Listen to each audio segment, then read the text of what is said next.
Waking up to the presence of an ignoramus in the morning was akin to inhaling poison that would linger throughout my workday. Each sunrise brought with it the burden of enduring the condescension of an elite chief, a product of some lofty institution of higher learning. On a particular day, my tolerance reached its breaking point. "Perhaps you should escalate your grievances to our superiors," she taunted. "After all, I belong to the cream of society. Nobody will heed the complaints of a dropout like you." Her smugness was palpable, but a single encounter with the passing company president swiftly altered her demeanor. "Good day, I'm Daniel Smith," he introduced himself. "I landed a sales position at this company's branch straight out of high school. My father's motorcycle accident left him incapacitated, rendering him unable to provide for our family. So I opted to forgo college and joined the workforce to support them, thanks to a referral from my father." The camaraderie among the employees at this company made each workday a delight. "My boss is kind, and my coworkers are a breeze to work with, so work-related stress rarely crosses my mind. Yet today, I can't shake off this feeling of melancholy." "Smith, isn't your meeting today with the head office?" a colleague inquired. "Yeah, it is." "Seriously, that means they'll be here, right? I should have taken the day off." "You don't interact with them directly, so just keep it to yourself. I'm already feeling down this morning." Before my colleague could continue, they abruptly changed the topic. "Why was nobody at the entrance to greet me? I was expected, and this is how they welcome me," they grumbled. "Forget it, let's just get to work," they muttered, then hurried away. "Remember that backstabber?" a disgruntled voice, now left with me, seethed. "This place is full of ingrates. It's infuriating that I have to bend over backward just to communicate with them. I sincerely apologize. I didn't anticipate your early arrival." She's Manager Jones, frequently commuting from headquarters for meetings and such. With a degree from a prestigious university, she was recruited as a seasoned executive candidate. Unfortunately, her demeanor often veered into arrogance, belittling employees at the subsidiaries. "They're all just typical, uneducated incompetents," she'd sneer, making me look like a fool. "Let's just get this over with. Could you kindly wait a bit longer for another key person to join us? They're en route." "What? You expect me to wait?" My role is to hit the ground running upon arrival from headquarters. This incompetence is beyond belief. I deeply apologize. You're here 20 minutes ahead of schedule, yet you're being unreasonable. I yearned to retort, but the person on the other end was from the head office, an elite recognized by headquarters. I hesitated, unsure of the repercussions if I dared to challenge her authority. We grumble amongst ourselves at the subsidiary, but when it comes down to it, we never confront them, always enduring silently. As I carried on with my usual routine, driving to work one morning, I noticed an elderly lady in distress crouched in the middle of the road. It was clearly an emergency, but those around me either avoided involvement or didn't know how to react, feigning ignorance as they passed her by. "Are you all right, ma'am?" I rushed to her side, but she couldn't respond. Her breathing was labored, and she struggled to speak. "I'm calling an ambulance right away," I announced, swiftly dialing 911. Once the ambulance arrived, we all accompanied the elderly lady to the hospital. "It's all right for you to head home," the nurse reassured us. "We'll take care of her until her family arrives." Having already informed the company of my tardiness and concern for the grandmother's well-being, I opted to stay until her family showed up. Thankfully, her condition wasn't critical, and she was discharged after a few days. We breathed a collective sigh of relief. Then, a few weeks later, out of the blue, I received a transfer order to the headquarters branch office, a directive straight from the president. Contemplating the move, a colleague offered their perspective. "It's a testament to your hard work being recognized. Embrace it and give it your all." Encouraged by their words, I resolved to accept the transfer. My first day at headquarters proved to be quite the whirlwind. Deciding to greet each department individually, I encountered the chief in the corridor and hastened to offer my greetings, but she caught sight of me and shot me a disdainful glance. "What brings you here? Aren't you a bit out of your element?" "Good morning, Chief. I've been reassigned here." "Oh, you're being relocated. What on earth are they thinking?" Disregarding my greeting, the chief launched into a tirade. "Starting my day by sharing airspace with an uneducated imbecile is a surefire way to ruin my entire workday. I apologize if I've inconvenienced you, Chief. Please spare me the pleasantries. Just steer clear of me. I'm busy. Don't get in my way." clearly in a foul mood. The chief dismissed me with a wave of her hand, as if shooing away bothersome insects. It was evident that any further attempt at conversation would be futile, so I resigned myself to returning to my duties. As I returned to the floor where the chief was, I overheard her berating her subordinate. "You're incompetent. How can you mess up something so simple? Even a new recruit could handle this." "I apologize, colleague." The employee, visibly distraught over her mistake, clenched her fists, lowered her head, and endured the scolding. "If this is how it's going to be, I'd rather have someone else working for me than you. You're no longer of any use to me. Clear out your desk and get out of my sight." With those cutting words, she turned to face me, our eyes meeting.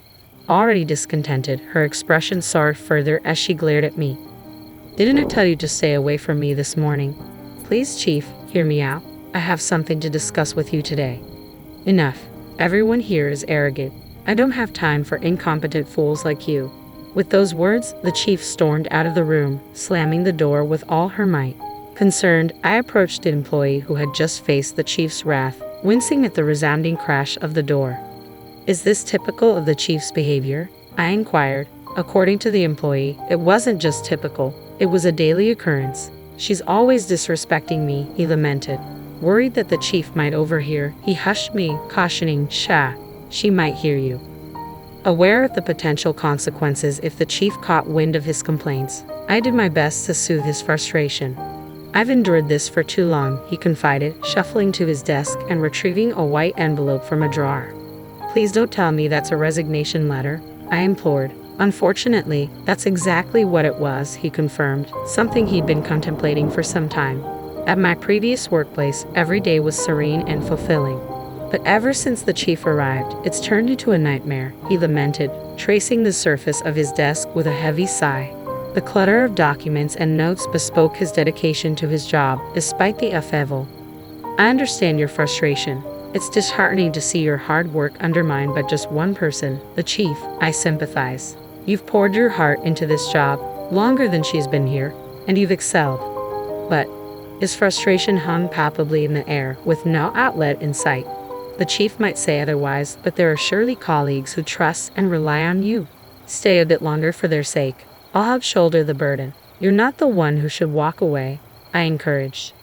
"What do you mean?" he queried, his curiosity piqued as I made my way to confront the chief, leaving him pondering behind. "We can't allow any more employees to be mistreated like him." "That's why I'm here," I declared, trailing after the chief until I found her in the break room, sipping tea. "Mind if I join you?" I inquired. The chief glanced up, her expression pained. "You're still here? You're as persistent as a fly. I'm just trying to take a break. Please give me some space," she sighed wearily, likely drained from the recent confrontation.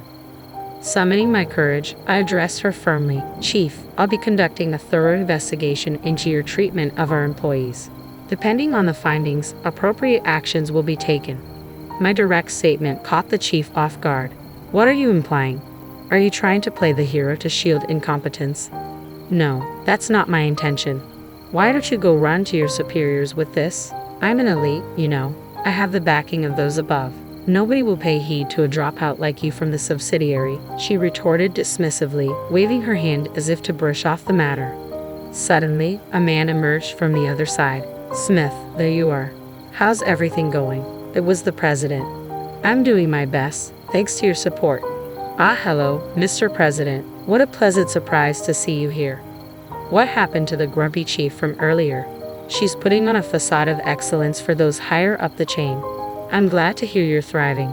Have you connected with the new branch manager?" "Huh? What new branch manager?" The chief looked puzzled, her gaze unfocused. "He's standing right in front of you. Hadn't you been briefed?" The president chuckled. "This inept employee from a subsidiary company. You're quite the comedian, boss," the chief scoffed, joining in the laughter. The president, however, regarded her with suspicion. "What are you talking about? Are you suggesting I'm joking? Understand this. He's now the brand manager of this branch office. It's impolite to label him incompetent," the president admonished. "What on earth?" The chief shot me a scowl. "You didn't bother to inform me earlier, did you?" "I've already informed the rest of the department." "Oh dear, such a rude and ill-informed individual." The chief's face flushed with anger, and she looked on the verge of collapse. Observing the situation with reluctance, the president finally spoke up. Let me shed some light on this remarkable opportunity. This company belonged to his father. Due to a car accident injury, his father couldn't manage it, so I took over. Is he the former president's son? The chief inquired. That's correct. I've been urging him to relocate to headquarters, but he's quite adamant about staying put, the president explained. I apologize. I have a fondness for that place, and I found it satisfying, I replied. What prompted your unexpected arrival here? Why didn't you just continue at the subsidiary? The chief interjected, momentarily forgetting the president's presence as she directed her query at me. The president, accustomed to seeing the chief in a more composed state, was visibly taken aback, his eyes widening in surprise. I made a heartfelt plea to him. He's my mother's savior, her benefactor, I clarified. What about the president's mother? The chief pressed further. Yes, the elderly lady I rescued a few weeks ago happened to be the president's mother. When he arrived at the hospital entrance and found me waiting for her family, I was surprised. I later learned that he was the one who had immediately come to her aid, calling for an ambulance while others ignored her. I felt he deserved better than being relegated to a subsidiary.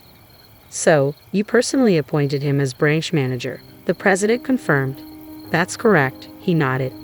I had my doubts about my qualifications when I was first appointed as branch manager, I admitted. Coming from a subsidiary, it was a sudden shift to leading at the head office. But after hearing from the president and receiving a call from my father urging me to support the company he had built, I made up my mind.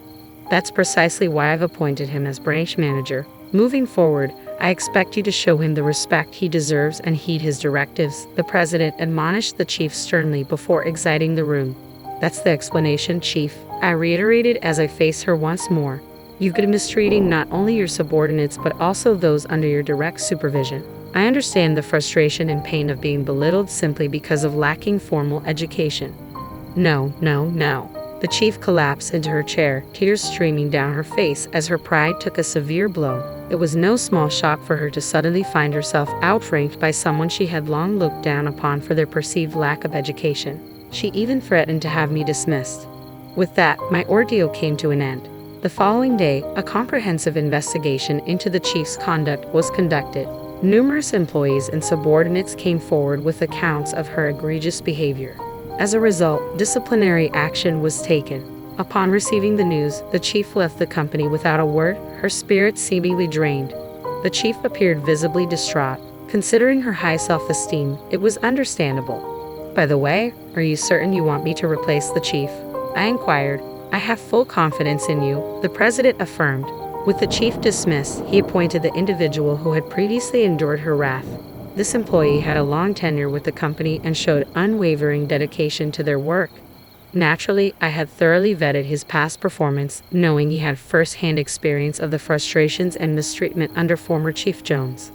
I knew he wouldn't repeat the same mistakes and would prove to be a compassionate leader who understands his employees' feelings, I explained.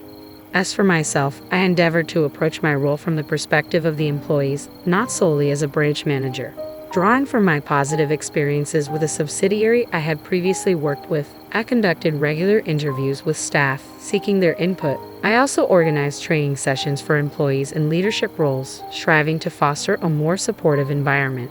Through these efforts, the company's culture gradually improved, resembling the positive atmosphere of the subsidiary where I began my career. Will Smith, I apologize for what happened with Jones, but thanks to your efforts, this company is thriving, the president acknowledged. Oh, I'm apprehensive, I admitted. At a later meeting, I found myself summoned to the president's office for a casual coffee chat.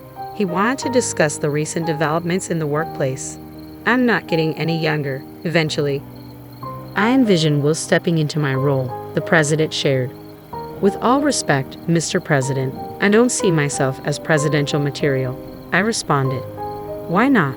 Your father would have wanted the same, he countered. I aspire to remain aligned with the employees, working alongside them to support the company and engage with our customers. Once in the president's seat, that connection may become strained, I explained. The president frowned at my words before abruptly excusing himself. You have a unique sense of humor. Most would leap at the opportunity, he remarked upon his departure. Am I considered eccentric? I wondered aloud. No, it's refreshing.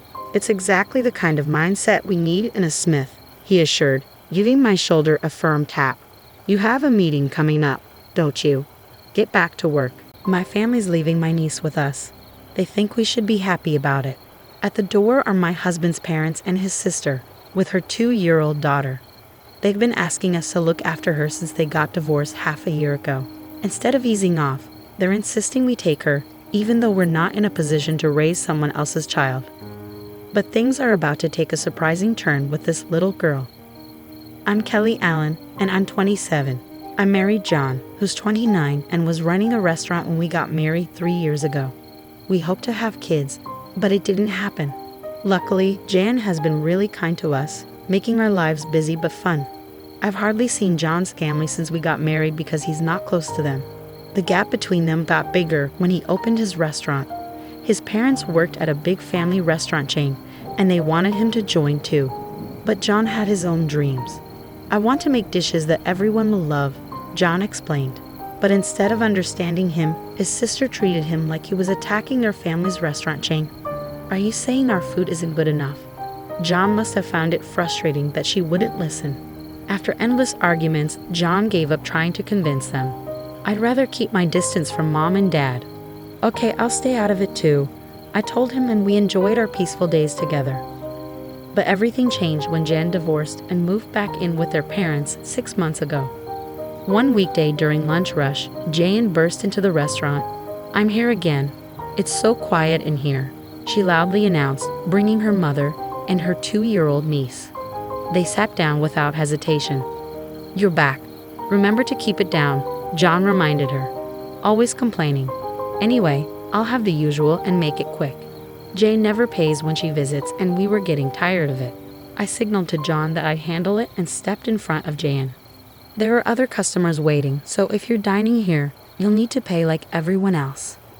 What? You're actually charging family? How low can you get? Jan's outburst drew the attention of everyone in the restaurant. Please lower your voice. It's disturbing others, I politely requested, but she ignored me. This is all your fault. John's changed because of you. Her harsh words froze the atmosphere. My husband, stopping his cooking, emerged from the kitchen. If you're here to cause trouble, please leave. We can discuss any issues later. We'll address any concerns you have, so please stop causing a scene. But Jan continued to complain, ignoring both me and my husband. Even her mother, instead of reprimanding her, just urged her to hurry up and order.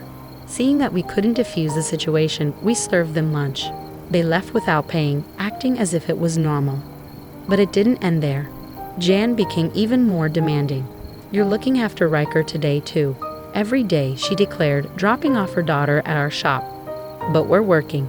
It's your job as a mom to take care of her, I protested. I'm busy. Since there are hardly any customers, you might as well help me out, Jane insisted, pushing her daughter's care onto us. To her, we were just free babysitters. To fully unload her responsibilities, Jan and her mother started visiting our restaurant frequently. I'm sorry about my family. I didn't mean to cause trouble for you or the restaurant, Kelly, John S. apologized after they left Riker behind and left. Our business wasn't booming, and their disruptions were part of the problem. Our regular customers, who preferred a peaceful atmosphere, stopped coming. It wasn't just about John anymore. Poor Riker was caught in the middle. Holding my niece close, I sighed deeply. We kept going despite the weight on our hearts. But a few weeks later, things took an unexpected turn with my in-laws. One evening, after closing the restaurant, Jan and my in-laws appeared at our doorstep. Instead of at the restaurant, they were at our house. When John and I opened the door, Jan abruptly handed Riker to us, looking bewildered. I'm leaving my child with you. Appreciate it. John and I were stunned, our eyes wide. What do you mean? I asked, though I suspected it was because we couldn't have kids. You're not busy since the restaurant is quiet, right? So you can be Riker's parents, she explained, deciding to completely abandon her niece. Even the grandparents didn't want to care for her. John's face flushed with anger at their callousness. This is too much. You're giving up on Riker. That's not right. I thought you guys, without kids, could handle her, Jan said, her tone tense. Riker, sensing the tension, nervously sucked her finger and looked down. But you don't have to worry about that. Take her back, I firmly replied. Kids need their moms. Even a 2-year-old knows that. You can't refuse. If there was a serious reason, maybe, but I can't agree to selfish excuses like it's too much trouble. I rejected her request firmly.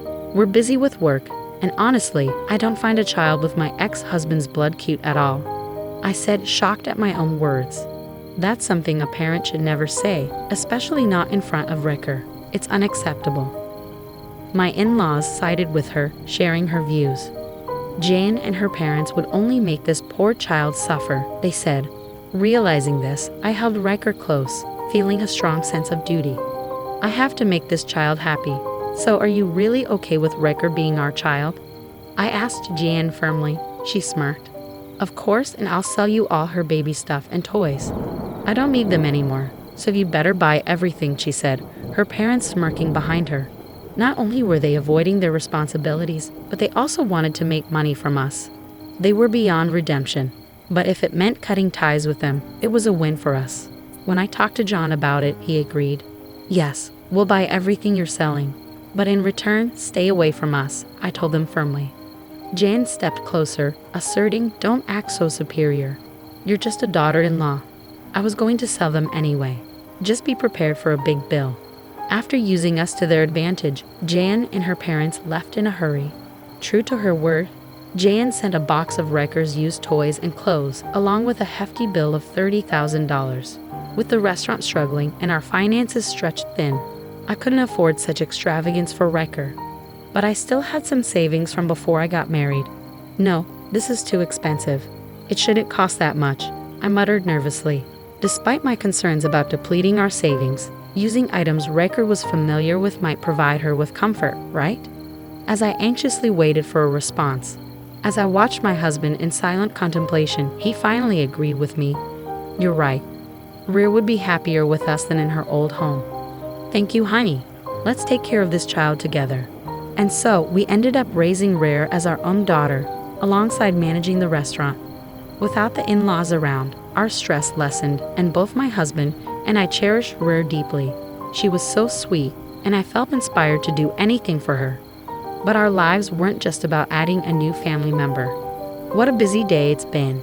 Indeed, who would have thought our restaurant would be so packed? At the end of a long day, my husband and I shared a laugh. Our once quiet restaurant was now booming thanks to a recent addition to the menu, an omelette that had unexpectedly gone viral on social media. What surprised us the most was how this idea came about. Who would have guessed it was Rhea's suggestion? As I affectionately patted her head, I recounted. While we were brainstorming new menu items, Rhea suddenly said omelette. It caught us off guard. Since we didn't offer omelettes at the time, I whipped up a special one loaded with eggs and topped it with our signature demi glace sauce. Following John's approach, we personalized each serving to suit our customers' tastes. It turned out to be a huge hit, and Rhea continued to lend a hand whenever I experimented with new dishes. She'd mumble names like Napoleon or pudding, and when John whipped up those dishes, they were a hit. Customers would exclaim, "This is exactly what I was craving," and happily dig in. With the old challenges of running the restaurant behind us, life became more exciting with Rhea around. I couldn't help but wonder if Rhea possessed some mysterious power. It seemed possible. The other day, when I couldn't find my glasses, Rhea was just staring behind a shelf. Lo and behold, there they were, tucked behind it. Wow, Rhea, that's incredible. Of course, it was all thanks to John's setup. When we praised them, Rhea and my husband would exchange happy smiles. They looked like they had always been a part of our family. Initially worried, I now felt confident about providing Rhea with a good life. Even in ordinary moments, I felt a profound sense of happiness. But then, something unbelievable caught my attention. What's this? Hey, come see this. John, glancing at his phone, exclaimed in surprise. Intrigued, I peered over to look at the screen, where a news article was displayed. The contents shocked me so much that my eyes widened. Can this really happen? Surprised, Rhea observed us, then grabbed a box of building blocks and slowly offered it to us. We shook it, hearing something inside. Is there something in here? I asked, meeting Rhea's serious gaze. If Rhea was this focused, there must be something important. We carefully examined the blocks and were stunned. An underlying anger began to simmer within me. To think she had hidden something like this. Unforgivable. Despite my anger, we knew we had to wait for the right moment. A few weeks later, in the dead of night, Jan and I were startled awake by the doorbell. Careful not to disturb Rare, we cautiously opened the front door to find Jolie standing there with disheveled hair. "Give me back my daughter, now." Her sudden demand left John and me exchanging looks. "Weren't you the one who left her with us? What's changed now? Weren't we supposed to stay out of each other's lives?" I challenged, but before we could shut the door, Jolie forcefully wedged her foot in, refusing to leave. "She's my child. I'm here to take her back," she insisted. We explained it wasn't possible, but Jolie kept pushing to take her daughter, causing a scene. Frustrated by her selfishness, I sighed deeply and crossed my arms. "Please don't take your frustrations out on us because of your work troubles," I said. Caught off guard, Jolie's face flushed red with embarrassment. "What? How did you know about that?" she stammered, clearly flustered. Recalling the recent news I had seen on John's phone, it was about a scandal at the chain restaurant where Jolie's family worked. They had been caught using expired ingredients to save money, leading to a widespread food poisoning incident. The backlash on media and social platforms had been severe, and the chain's reputation had taken a nosedive. Everything was fine until we gave up our daughter, and then this happened. "It must be because she's gone," I mused. Jolie, clearly facing severe consequences, erupted in anger. "What are you talking about? Rare has nothing to do with this." "No, she's not involved," I assured her. Since then, everything had been going downhill. According to Jolie, their troubles didn't end there. Her mother lost a wallet containing a large sum of money, and her father was involved in a car accident that cost $6,000 in damages. Jolie blamed Rare for their misfortunes. "Since you took Rare, your restaurant has been thriving. It's hard not to think she's involved." Her words left John and me speechless. While we couldn't blame Rare for all their misfortunes, we couldn't deny the strange coincidence. Maybe I should help them a bit. Despite their actions, it's hard to watch them suffer, I pondered aloud. But before I could say more, Jolie raised her voice sharply.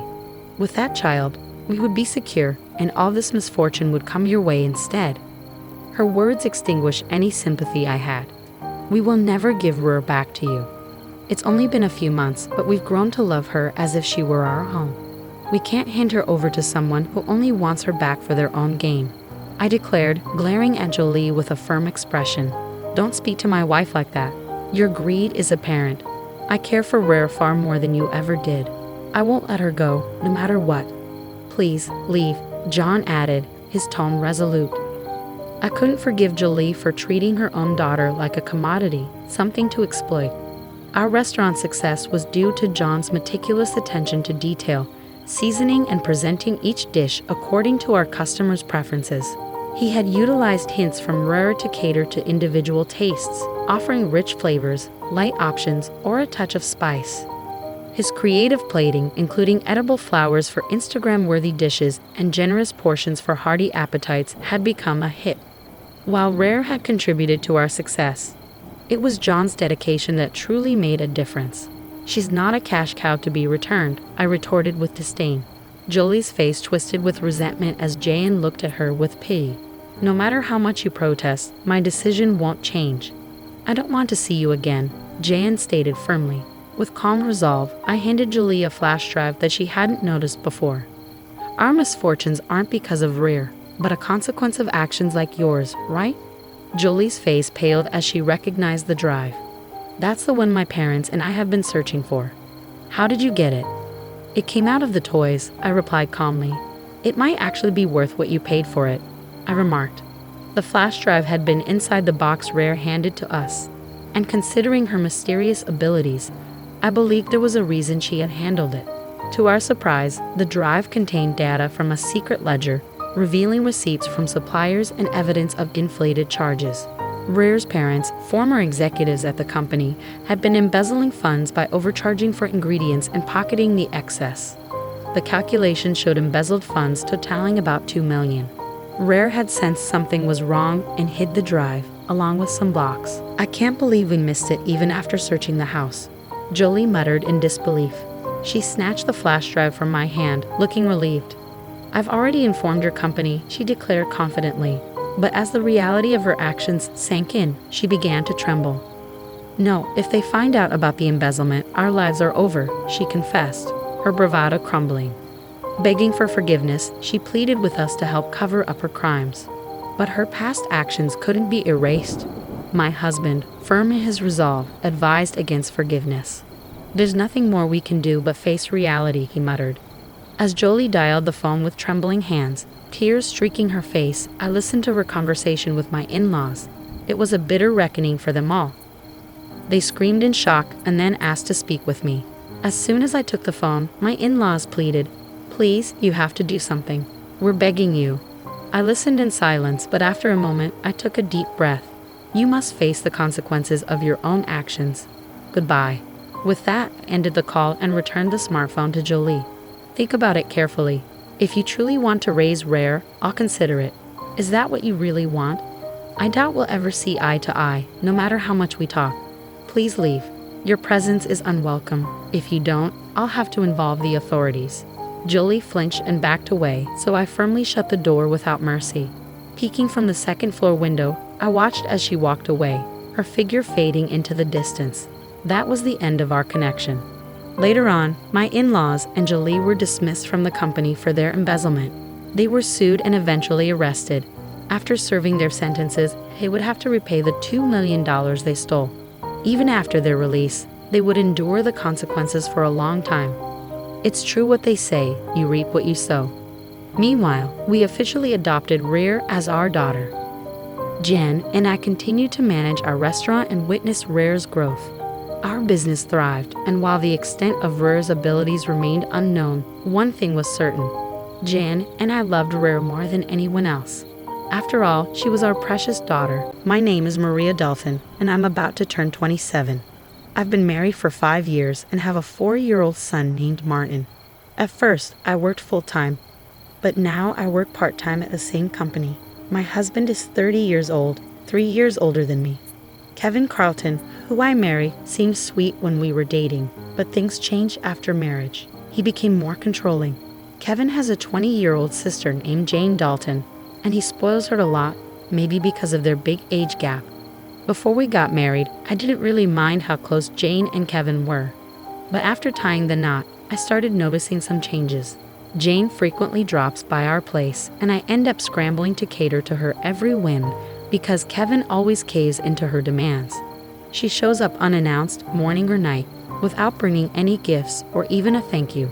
She acts like I'm invisible, only talking to Kevin, saying, "Hey brother, I'm here again." Kevin, oblivious to the fact that I didn't prepare dinner for Jane, asks if she wants to eat. When I try to discreetly mention it to Kevin, he brushes it off, leaving me to serve my own dinner to Jane in the end. Then, loud enough for Jane to hear, he blames me, saying things like, "You should have made more food." Jane looks like she's going to cry and apologizes to me. Kevin comforts her and scolds me, saying things like, "You're not considerate," or "Don't be mean to my sister." Even though Jane apologizes, it's clear she feels reassured by how Kevin takes her side. It's like she enjoys it. I end up making my own meal from leftovers while they eat together. Just as I'm about to join them, Jane tells Kevin she wants to talk alone. Kevin moves me and Martin to another room. This isn't the first time. After we finish eating and clean up, I find them chatting on the sofa. They never bothered to clean up after themselves. It feels like they see me as a maid, not a wife or sister-in-law. They don't even talk to Martin. It's like I'm just a maid bringing my kid to work. I was tidying up the kitchen and getting ready to bathe Martin when Kevin suddenly called me, even though it was almost 8 p.m. He said, "Jane wants cake. Go buy it now. Get it from the shop by the station," telling me exactly where to go. But going out to buy cake would make Martin go to bed late. When I hesitated, Jane insisted, "I want it now," and Kevin rushed me, saying, "It's fine if he stays up a bit longer tonight." Then Kevin started yelling at me, blaming me for having an attitude with Jane around. I knew I'd have to go to the cake shop eventually, so I reluctantly agreed. There's a cake shop near the station that closes at 9 p.m. So if I hurry, I can make it. As I was getting ready to go, I overheard them talking, speaking loudly enough for me to hear. They were saying things like, "She's so thoughtless, and why did you marry her?" Since I couldn't leave Martin alone, I decided to take him with me. While I was getting Martin ready, I heard Kevin's loud voice from a living room. "If you defy me again, we'll get a divorce." Martin could hear it too. He might not understand the words, but I think he knows his parents are fighting. Trying to control my emotions, I asked Martin, "What kind of cake would you like?" He perked up and said, "Mom, I want a cake with lots of fruits." So on our way to the cake shop, we chatted about cakes, momentarily forgetting about Kevin's words. We made it to the cake shop just before it closed. Luckily, they had the cake Jane wanted. We bought 2 cakes and the fruit-loaded cake Martin desired. When we got back home, I served the cakes to Jane and Kevin. I prepared Martin's cake and brought it to the dining room. As soon as I set it down in front of Martin, Jane pointed at it and said, "Actually, I want that cake." Before I could respond, Kevin moved Martin's cake in front of Jane. Ignoring Martin's protests, Jane started eating his cake. Kevin justified it by saying, "I bought that cake with my money, so I get to choose." Unable to contain my emotions any longer, I expressed my frustration to Kevin and Jane. Kevin then threatened, "We could get a divorce, you know." Martin stopped crying but held my hand tightly, looking worried. Then, after a moment, Martin said, "Mom, I also love cake with strawberries. It's really yummy." He mentioned it while eating the cake that Jane initially wanted. I feel like I'm putting Martin through too much. 3 adults, myself included, shouldn't be subjecting a 4-year-old child to this. When I saw Jane reaching for Martin's cake, I swiftly moved his plate away. Martin happily followed me to another room, saying, "Yummy, let's go over here." Probably Kevin noticed Jane's attempt too. He apologized to her, saying, "Sorry for being so tight-fisted." I wanted to respond, but I held back, not wanting to expose Martin to the word divorce. Seeing Martin innocently enjoying his cake is heartwarming. After he finished, ignoring Kevin and Jane, we decided to have a late bath and sleep in Martin's bed. The next morning, I woke up to find Jane had already left. I was about to wake up Kevin and Martin and make breakfast when I heard Martin crying. I rushed to him to find his piggy bank, a gift from my father, broken, and all his saved money gone. It was Martin's nightly ritual to bid goodnight to his piggy bank before going to sleep. Last night was no exception. He said goodnight to it and cuddled up with me. At that time, only Kevin and Jane were in the living room. I asked Kevin about the piggy bank. He responded casually, saying that Jane needed some money, so she took it from Martin's piggy bank. Martin was still crying as I held him close. His pain was so palpable that it brought tears to my eyes. It was agonizing to see Kevin prioritize and cater to his sister Jane over our son Martin. Anger and sadness flooded over me simultaneously. "Why are you making the morning so miserable?" Kevin retorted. "Don't you think you did something wrong? Martin is crying so much." For the first time since we got married, I let my anger out towards him. I had always avoided arguing in front of Martin, but I couldn't stay silent seeing him so hurt. Kevin looked at me intensely, then went to the bedroom without saying a word, returning with something in his hand. To my shock, Kevin handed me divorce papers, something I didn't even know he had stashed away. "If you're not happy with me, then let's get a divorce," he declared, thrusting the papers at me before storming out of the house with a loud slam of the door. Martin, who had never shed tears over the issues with Kevin and Jane, seemed to have reached his breaking point. He had been crying since last night, and it broke my heart to see him in such pain. "Hey Martin, how about we skip daycare today?" I suggested, hoping to bring him some comfort. He eagerly agreed with a loud yes, flashing me a faint smile. As Martin brought a picture book from the shelf and settled onto my lap, he looked up at me with joy and asked, "Today Mama is the teacher at daycare, right?" His innocence was like a ray of sunshine. I couldn't help but marvel at his resilience. Today, I decided that we would spend the day playing and cherishing each moment together to fill his heart with happiness. I might be causing some inconvenience at work, but when I explained the situation, they kindly granted me a day off, advising me to spend quality time with Martin. In the morning, we headed to the park, played games like hide and seek, and had a blast on the swings and slides. Upon returning home for lunch, Martin seemed tired and soon dozed off on my lap, just like he used to when he was a baby. Normally, I would use this time to catch up on chores. But today felt different, so I decided to cherish the moment and enjoy watching him sleep peacefully. As I started to drift off myself, I was startled by a noise from the front door. It was too early for Kevin to be back, so I felt uneasy. Quickly, I scooped up Martin, and grabbing only my bag with essentials, I hurriedly hid with him in the bedroom closet. I froze as I sensed someone entering the house, holding my breath as I heard a familiar voice. The person seemed to be searching for something, muttering, "I can't find it." Where did the wife hide it? Fear gripped me as I listened to the sound of rummaging, but as I focused on the voice, I recognized it. It was Jane. Questions flooded my mind. Why did she have a key? What was she searching for? I cautiously cracked open the closet door to see what she was up to. She was rifling through drawers and cabinets, then let out a frustrated sigh before making a phone call. "I searched where you said, but it's not there." "Yeah, I checked there too. If it's not there, it's a waste of time." "Okay, got it. Heading home now," she said, mentioning Kevin's name. Kevin? I wondered what they were searching for. I heard the front door lock, and when it was safe, I put Martin to bed and pondered the strange events. I was certain Kevin was involved in whatever they were looking for. If they were searching for something unknown, could it be one of my possessions? Despite their earlier conversation, I couldn't decipher why Jane had suddenly appeared at our house. Kevin felt like a stranger to me, and I was overcome with a mix of disgust and fear towards him. Hastily, I packed the essentials for Martin and myself. By the time Martin woke from his nap, I was ready to leave. "Martin, let's go to Grandpa's house," I said, and we made our way to the station, catching a train to my parents' home. Thankfully, it was just 2 stops away, so we arrived swiftly. Since I hadn't informed them beforehand, my parents were surprised, but they sensed something was wrong and welcomed us without prying. Their dog, a favorite of Martin's, greeted him eagerly, and they began playing together. Watching them, I felt a sense of relief and proceeded to recount everything that had happened with Kevin and Jane. "Perhaps Jane was searching for your bank cards," my mother suggested. It made sense. Before getting married, I had founded a successful online shop for handmade goods with friends. As the CEO of the handmade industry, I gained recognition, but when the shop flourished, I decided to focus on raising my child. I've entrusted my company to trusted friends while I focus on raising my child. I work part-time and handle most tasks from home. Though I'm still the CEO, Kevin is unaware of this. He knows about my previous role and likely suspects I have savings. I've informed him that I receive assistance from the company but left out the CEO details, letting him assume I stepped down. I haven't disclosed the full extent of my CEO position or savings to Kevin for a reason. Shortly after our marriage, I discovered his poor money management skills. He spends everything he earns.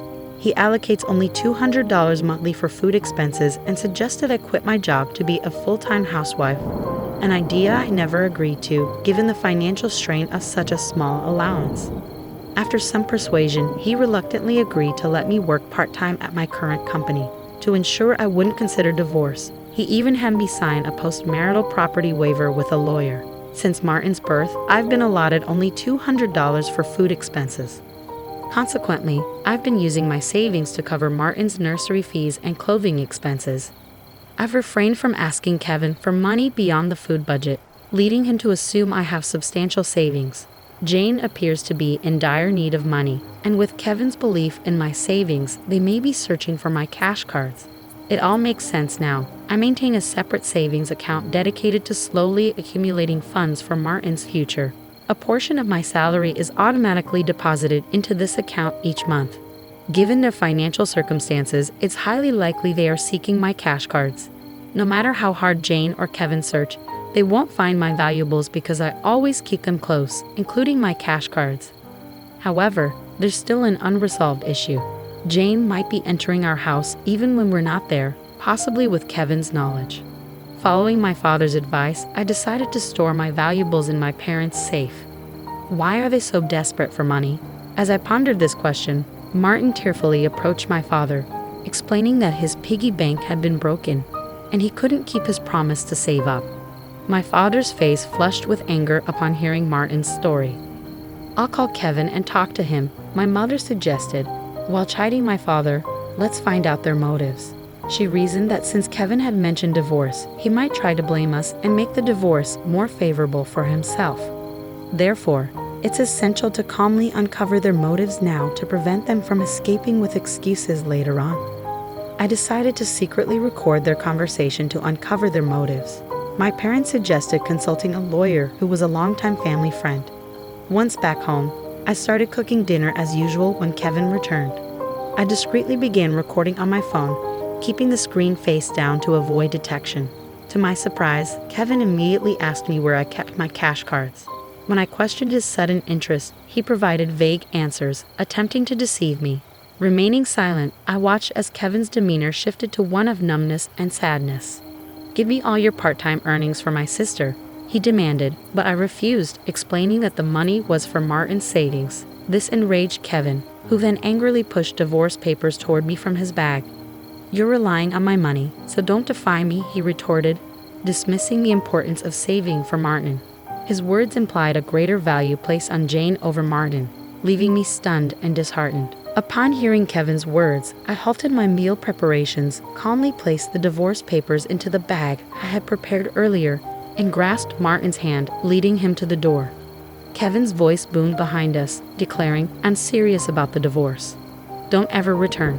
In response, I asserted, "I won't return to a home where anyone can come and go as they please," before departing. Was it too harsh to label my sister-in-law as a stranger? Following my departure, I was bombarded with messages and calls from Kevin, all of which I chose to ignore. I powered off my phone and sought refuge at my parents' house. There, I played the recording of Kevin's conversation and showed them the completed divorce papers. My parents simply advised, "Do as you see fit." I didn't harbor any love or affection for Kevin, but I still cared deeply for Martin. Some advised me to divorce Kevin to spare Martin's feelings, but I feared that divorcing could also hurt Martin. Amidst this inner turmoil, Martin voiced his hunger, prompting my mother to whip up his favorite dish, hamburgers. Tears welled up in my eyes as my mother, with a gentle smile, said to Martin, "I made these hamburgers so you and Mom can visit us anytime."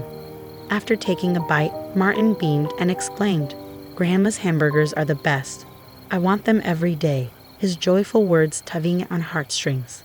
I replied, "It's because these hamburgers are made with all the love I have for you," as he sweetly fed me a bite.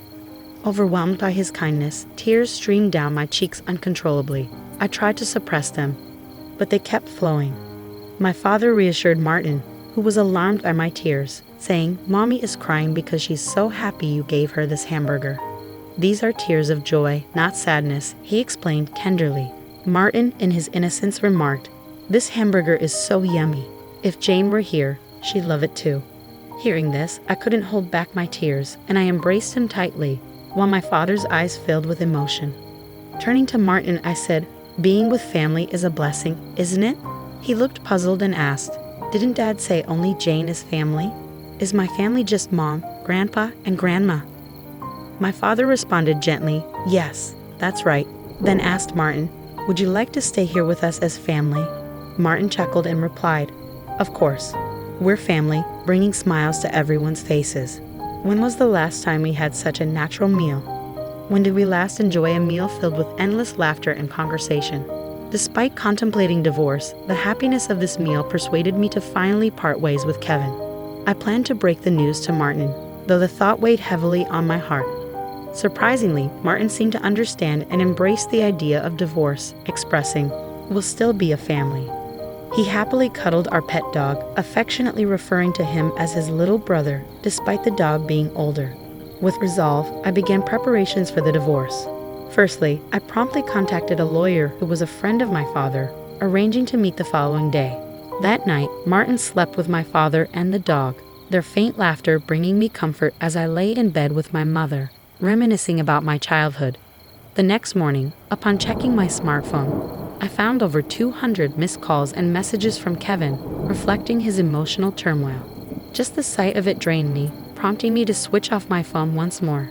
Today, I met with the lawyer, discussing the details and confirming my decision to divorce.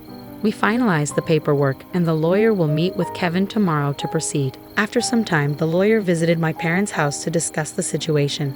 It turned out that Jane had accrued a substantial debt from gambling and excessive shopping, with Kevin serving as her guarantor. When Jane couldn't make the repayments, they devised a plan to tap into my savings. Now, Kevin wants me and Martin back and is retracting his desire for a divorce, the lawyer explained. However, the divorce papers I had submitted earlier had already been processed. When asked if this meant the divorce was finalized, the lawyer confirmed it, stating, Yes, it's been accepted. Kevin appeared to break down, expressing his fear of losing me to another man. Despite his emotional plea, knowing that everything was settled brought me a sense of peace. I anticipated arguments over child support, but Kevin even pledged to pay $340 to support Martin every month. Later, Kevin called me. Feeling relieved after the divorce proceedings, I decided to speak with him briefly. His tone was no longer aggressive. Instead, he spoke calmly. He confessed that he believed keeping me financially dependent would prevent me from seeking a divorce. He also acknowledged his tendency to spoil his younger sister, Jane, as a misguided form of sibling love. He admitted feeling jealous of Martin, fearing he had lost me to our son. Once I've resolved Jane's debts, I'll come back for you. Please don't remarry until then, he pleaded. However, I firmly reiterated that I no longer loved him and wouldn't reconsider our relationship. Before hanging up, I could hear him sobbing softly as he whispered, "Please be happy. Did I manage to stay strong until the end?" Discussing future plans with my parents, I decided to remain at their house until Martin grows up, and he transferred to a different nursery. Returning to my role as company president, I explained the situation to my colleagues. Later, I learned that Kevin and Jane had disclosed the divorce and their debt to their parents, resulting in their disarmament. More than the financial issues, their parents were incensed about never seeing their grandson again. Now, Kevin and Jane, once close, reside in a modest apartment, constantly blaming each other. Their actions have led to their own downfall. Today, I find happiness in being with my family. I vividly recall the day I first encountered Alex as though it unfolded just yesterday. I found myself nestled in a quaint dive cafe, nursing the most affordable cup of coffee available, attempting to untangle the web of my scattered thoughts and aspirations. That's when he strolled in, akin to a scene plucked from a cinematic masterpiece, albeit devoid of any dramatic lighting or accompanying melodies. Instead, the atmosphere was defined by the gentle jingle of the doorbell and the lingering aroma of stale coffee mingled with his distinct aftershave. "Is this seat taken?" he inquired, gesturing towards the empty chair opposite me with a smile capable of inducing instant infatuation. "It looks free to me," I responded, striving for an air of nonchalance, despite the flurry of excitement his unexpected presence stirred within me. As conversation ensued, it became increasingly apparent that we shared a kinship that transcended mere acquaintance. Our interests aligned seamlessly, from indulging in mindless television series to engaging in spirited debates over preferred pizza toppings. Pineapple, anyone? Fast forward, and we transitioned from casual encounters to a genuine relationship that felt as though it had spanned lifetimes. Before we knew it, discussions of matrimony were underway. Yet, amidst the burgeoning romance, the specter of drama loomed. Alex's parents, a force to be reckoned with, greeted me with thinly veiled scrutiny upon our initial encounter. Their smiles, though ostensibly welcoming, betrayed an underlying assessment of my worthiness. "So, you're the girl Alex can't stop talking about," his mother remarked, her tone tinged with a coldness that sent shivers down my spine. "Guilty as charged," I retorted, masking any semblance of insecurity. However, their insistence on a prenuptial agreement struck a discordant note. While I harbored no ulterior motives, the notion of such a contract felt inherently distrustful. "I'll sign your prenup," I acquiesced, "but under one condition. If infidelity rears its ugly head, the transgressor foots the bill, $100,000. Alex's reaction mirrored a mixture of disbelief and discomfort, yet I remained resolute. Past experiences had taught me the value of safeguarding against betrayal. We believed this compromise would quell any familial objections, but fate had other plans. One evening, nestled together on our beloved, albeit dilapidated couch, a symbol of our shared history, we found ourselves dreaming of a future beyond our means. Italy beckoned, its allure irresistible despite our financial constraints. "Think about it, Alex," I enthused, envisioning the culinary delights and artistic wonders awaiting us. However, reality reared its pragmatic head. Our bank account screams backyard camping, rather than romantic Venetian getaway, he quipped, punctuating his words with a playful squeeze. Undeterred, I proposed a strategy of thrift and sacrifice, teasingly targeting his beloved video games as potential casualties. Our banter echoed the essence of our relationship. Dreamers grounded in the practicalities of everyday life. In the midst of mundane chores and playful banter, the topic of starting a family surfaced, a prospect both exhilarating and daunting. Emily, we need to talk about starting a family, Alex broached, his voice tinged with uncertainty. The weight of the conversation hung in the air as we navigated the uncertain terrain of parenthood, finding solace in the unwavering support of one another. How daunting could it be? I chuckled, a blend of nerves and affection coloring my laughter. Famous last words, babe. That's how it was with us. No matter the challenge, we tackled it hand in hand, even as Alex's mother began dropping not-so-subtle hints about grandchildren at every opportunity. We maintained our united front. Emily, darling, when will you give me some grandbabies? Time isn't standing still, you know. She'd remark, her tone sugary, but her message anything but. I'd plaster on a smile, biting back retorts, and Alex would interject, Mom, give it a rest, will you? These things take time. Yet, as the months passed, pressure mounted, not just from his mother, but from within. Our desire for a family clashed with the harsh reality of infertility. Ever since Judy, his mother, discovered her newfound hobby of tormenting me, our home transformed into a battleground, her weapon of choice a razor-sharp tongue. One Sunday lunch, as we gathered for what should have been a tranquil meal, Judy barged in uninvited, her presence casting a shadow over the room. Well, isn't this quaint? She began, dripping with sarcasm, her gaze sweeping over our modest spread. Emily, dear, I can see you've been slaving away in the kitchen all morning, she remarked, a smirk dancing on her lips. Attempting to diffuse the tension, I offered a feeble smile, urging her to take a seat. But Judy wasted no time before launching into her assault. You know, Emily, she began, her voice laced with condescension. Mrs. Henderson's grandson was just born. It got me thinking, when are you and Alex going to give me some good news? Heat flitted my cheeks, a mixture of humiliation and indignation burning within me. I sought solace in Alex's gaze, only to find him engrossed in his plate, a feeble attempt at avoidance. Mom, come on, he muttered weakly. But his lackluster defense only fueled Judy's relentless tirade. Alex, dear, I don't mean to be cruel, Judy continued. But you're not running a charity here. You work hard for your money. Why waste it on Emily if she can't even fulfill her basic duties as a wife? A cleaning service and a cook would be far more efficient, don't you think? Unable to contain my frustration any longer, I spoke up.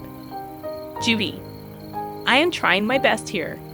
It's not like I don't want to have kids.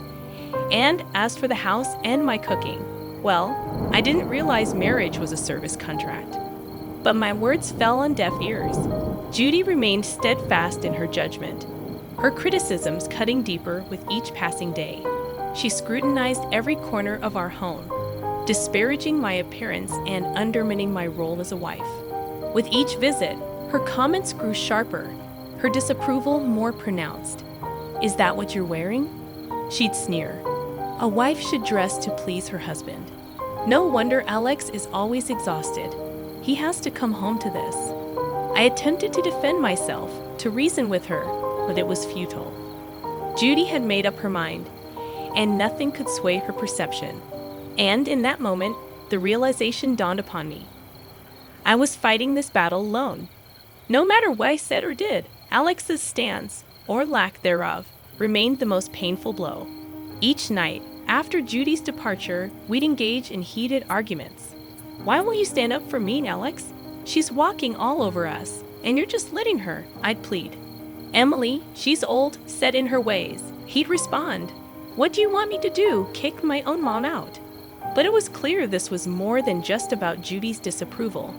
It was about us, our marriage, and whether we were strong enough to stand together or succumb to Judy's criticisms. As the days turned into weeks, I realized this wasn't merely a phase. It was a full-blown siege. If we didn't act soon, there might not be anything left to salvage.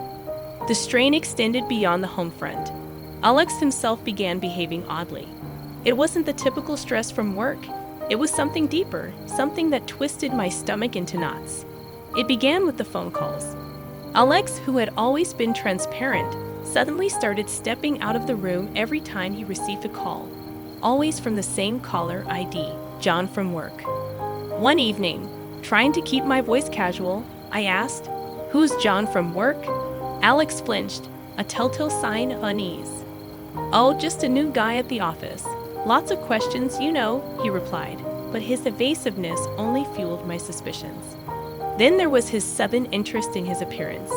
Gone were the days of graphic tees and worn-out jeans.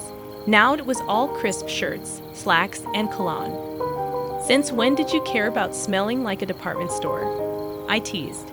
"Just felt like changing things up. No harm in that, right?" He replied a bit too quickly.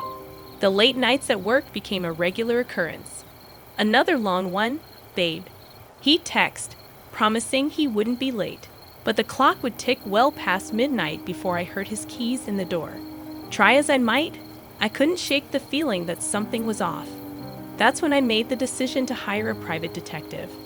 It felt like something out of a bad TV show, but I needed to know for sure. The evidence arrived in a plain brown envelope. Photos of Alex with another woman, their intimacy undeniable, their conversations captured in a recording, leaving no room for doubt. Sitting there, the evidence spread out before me. I felt a cold realization settle in. This was it, the proof that could anchor me in a stormy divorce, should it come to that. But I kept it all a secret, a painful burden I chose to carry alone. I wasn't ready to confront him, not yet. I needed a plan, a way to navigate the wreckage of our marriage with my dignity intact. The following days were a blur. Alex continued his charade, and I played along, the perfect wife with a smile plastered on my face and a heart breaking silently. But then, one day, as I passed by Alex's office, their voices caught my attention. Alex and Judy discussing me. And what I heard changed everything. I stood there, rooted to the spot, a mix of shock and anger boiling inside me. They were planning my exit from this family as casually as one would plan a grocery list. The hurt ran deep, but it sparked something else in me, a burning desire for revenge. They thought they could use me, discard me at their convenience. I'd show them I wasn't just some pawn in their twisted game. A few days later, during a family dinner that felt more like a farce than a meal, Judy brought up her upcoming birthday with the same smirk I had come to despise. "So, Emily dear, what are you planning for my birthday? Something special, I hope?" she inquired, her voice dripping with fake sweetness. I met her gaze, my face a mask of calm. "Actually, Judy, I was thinking of throwing you a dinner at the city's most luxurious restaurant. A night you won't forget," I replied. Her eyes lit up with greed, and she exchanged a quick, satisfied look with Alex. They thought they had me cornered, but little did they know I was already 2 steps ahead. "Emily, that sounds delightful. Just close family, you know, keep it intimate," Judy insisted, her voice saccharine. "Of course, Judy. It'll be our pleasure," I replied, the words tasting like ash in my mouth. The weeks leading up to Judy's 70th birthday felt like a slow march towards D-Day. Every smirk from her, every indifferent shrug from Alex fueled my resolve. The plan was simple yet bold: host a lavish dinner at the city's most luxurious restaurant under the guise of a loving gesture, then drop the bombshell. But like any good plot, the devil was in the details. The tension at home was palpable the night before the party. Alex, oblivious to the storm brewing, was casually lounging on the couch, scrolling through his phone. "Everything set for tomorrow?" he asked, not looking up. "Oh, you could say that," I replied, my tone belying the turmoil inside. The day arrived, and as guests filled the opulent dining room reserved for Judy's celebration, the air crackled with anticipation. My heart raced, not from nerves, but from the adrenaline of what was about to unfold. As we all settled in, the meal proceeded with forced mirth. Laughs were shared, stories exchanged, and then, as the dessert plates were cleared away, the waiter approached with the final act of the evening, the bill. Without missing a beat, I handed over my card. the gesture unnoticed by most. It was then Alex, with a smirk that didn't reach his eyes, decided to drop his bombshell. Emily, I think it's time everyone knew. I'm tired of this of us. I want a divorce, he declared. The words hung in the air, a toxic cloud suffocating all other noise in the room. Before I could even process the full weight of his statement, Judy piped up, her voice sharp and unforgiving. Well then, since that's out in the open, I think it's best you leave, Emily. We're celebrating family tonight, and well, you're no longer part of it. The room went deadly silent. Every eye was on me, waiting to see how I'd crumble. But I didn't. With a calm I didn't feel, I stood, nodded, and walked out without a word. The cool night air hit me like a slap as I made my way home. By the time I reached his apartment, a plan formed. I packed my essentials, the numbness giving way to a cold resolve. This was it, the end of one life and the start of another. As I zipped the last suitcase, my phone started buzzing, a relentless, insistent vibration that I initially ignored. But curiosity got the better of me. Judy's voice screeched from the other end, demanding I fix the payment issue. The sweet irony of it all. In my preparations for the inevitable, I had secured my exit strategy. I stood there, rooted to the spot, a mix of shock and anger boiling inside me. They were planning my exit from this family as casually as one would plan a grocery list. The hurt ran deep, but it sparked something else in me, a burning desire for revenge. They thought they could use me, discard me at their convenience. I'd show them I wasn't just some pawn in their twisted game. A few days later, during a family dinner that felt more like a farce than a meal, Judy brought up her upcoming birthday with her trademark smirk. So, Emily dear, what are you planning for my birthday? Something special, I hope, she said, her voice dripping with fake sweetness. Actually, Judy, I was thinking of throwing you a dinner at the city's most luxurious restaurant. A night you won't forget, I replied, meeting her gaze with a mask of calm. Her eyes lit up with greed, and she exchanged a quick, satisfied look with Alex. They thought they had me cornered, but little did they know I was already 2 steps ahead. Oh, Emily, that sounds so delightful. Just close family, keep it intimate. Judy chimed in, her voice oozing fake sweetness. Of course, Judy. It'll be our pleasure, I replied, the words tasting like ash in my mouth. The weeks leading up to Judy's 70th birthday felt like a slow march towards D-Day. Every smirk from her, every indifferent shrug from Alex fueled my resolve. The plan was simple yet bold. Host a lavish dinner at the city's most luxurious restaurant under the guise of a loving gesture, then drop the bombshell. But like any good plot, the devil was in the details. The tension at home the night before the party was palpable. Alex, oblivious to the storm brewing, was casually lounging on the couch, scrolling through his phone. Everything set for tomorrow? He asked, not looking up. Oh, you could say that, I replied, my tone belying the turmoil inside. The day arrived, and as guests started to fill the opulent dining room reserved for Judy's celebration, the air was thick with anticipation. My heart raced, not from nerves, but from the adrenaline of what was about to unfold. Judy, ever the queen bee, basked in the attention, lavishing in the luxury of her surroundings. Oh, Emily, you outdone yourself. This place is exquisite, she exclaimed, her voice loud enough for nearby tables to hear. As we all settled in and the meal proceeded with forced mirth, laughs were shared, stories exchanged. Then, as the dessert plates were cleared away, the waiter approached with the final act of the evening, the bill. He leaned in discreetly, informing us the dinner cost was $33,000. Without missing a beat, I handed over my card, the gesture unnoticed by most. It was then Alex, with a smirk that didn't reach his eyes, decided to drop his bombshell.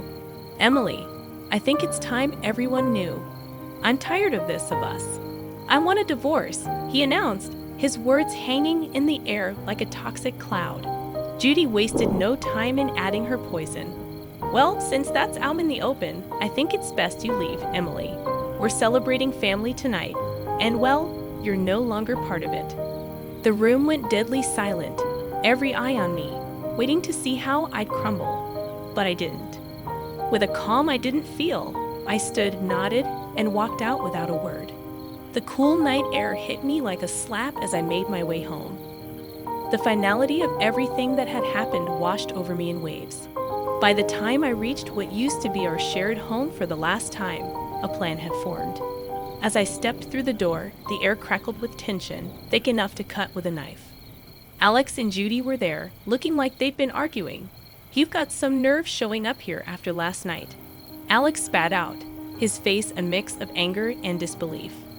"Ungrateful wretch. You've embarrassed us in front of the whole city," Judy added, her voice sharp and unforgiving. But my mind was made up. I tossed the divorce papers on the table, the photos of Alex's infidelity on top. "You should be more concerned with this," I said, my tone steady.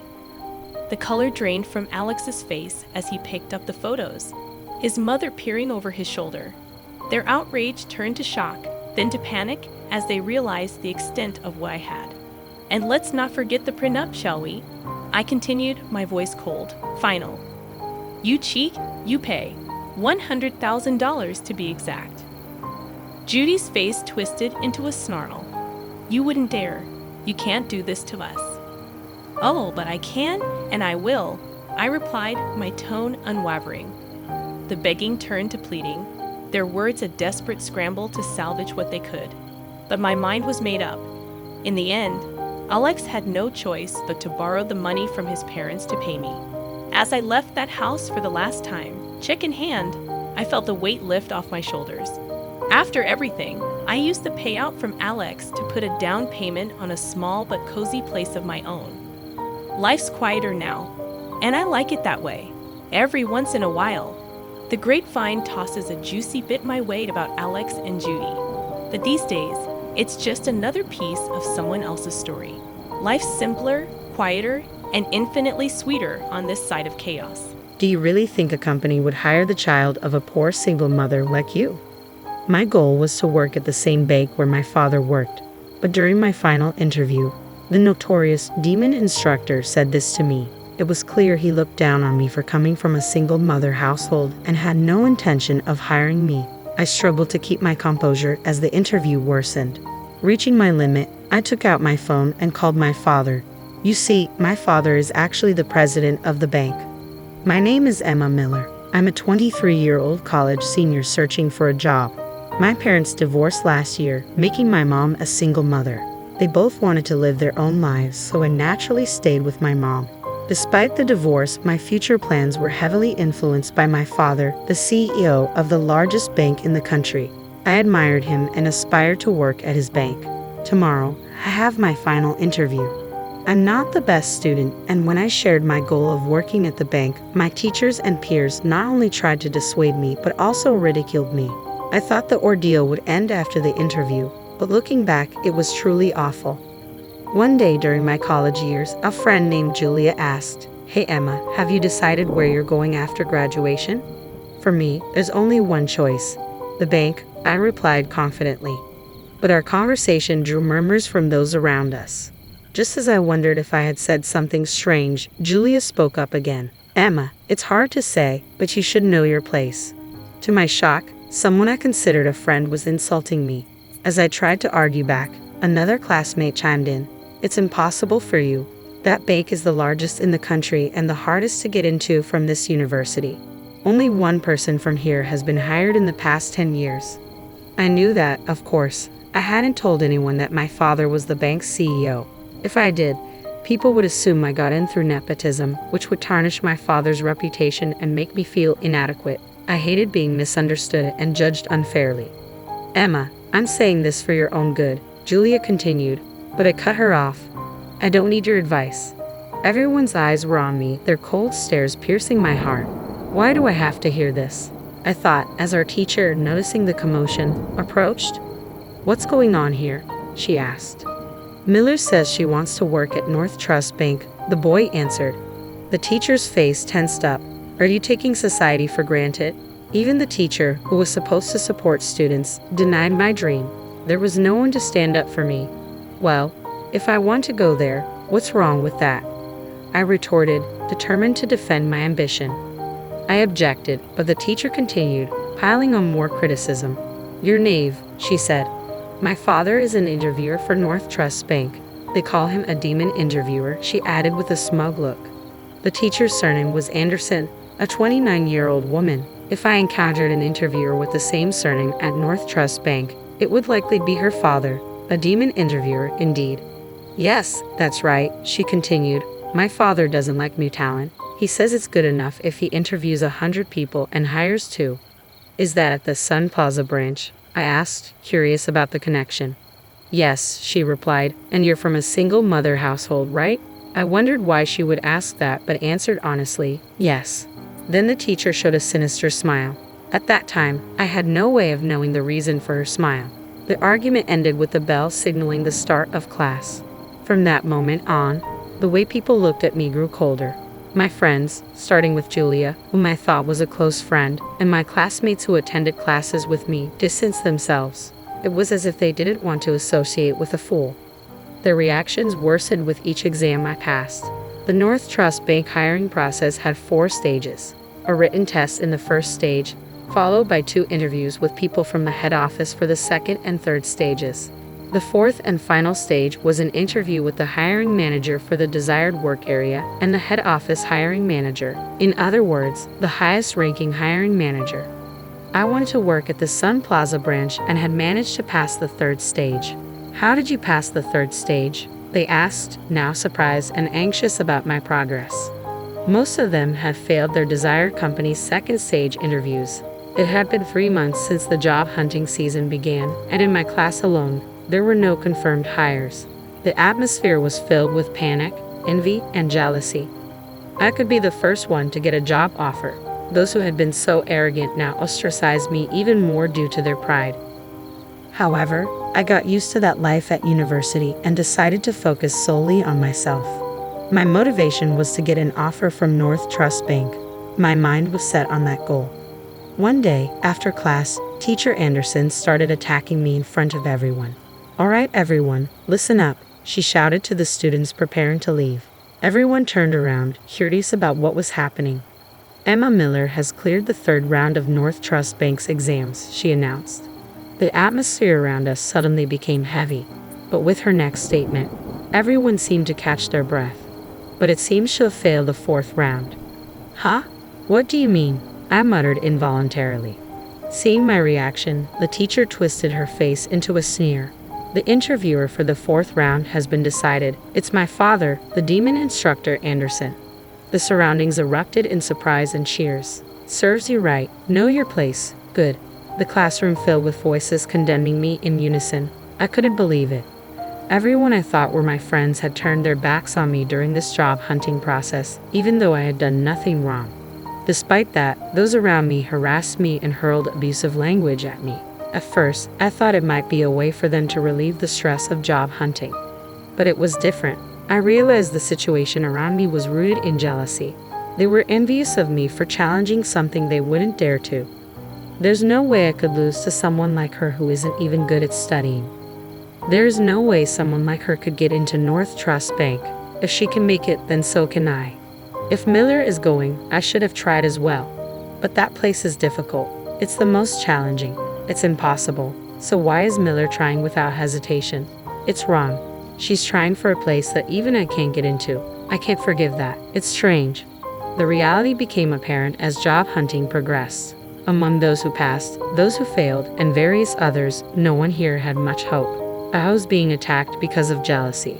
The final straw was the teacher's words and actions, especially since her father was in charge of hiring at North Trust Bank. If the teacher led the attack on me, the students overflowing with jealousy would just follow her lead. On that day, I finally couldn't take it anymore and stormed out of the room. When I returned home, my mother gently encouraged me. Wrapped in her warmth, I cried. I took a break from university for a while, and before I knew it, the day of the final interview had come. "Don't forget, just do your best," my mother said as I left the house. Upon arriving at the interview venue, I was guided to the waiting room. Initially, there had been nearly 300 applicants in the Sun Plaza area, but now only about 10 remained. Only 3 would be selected from this group.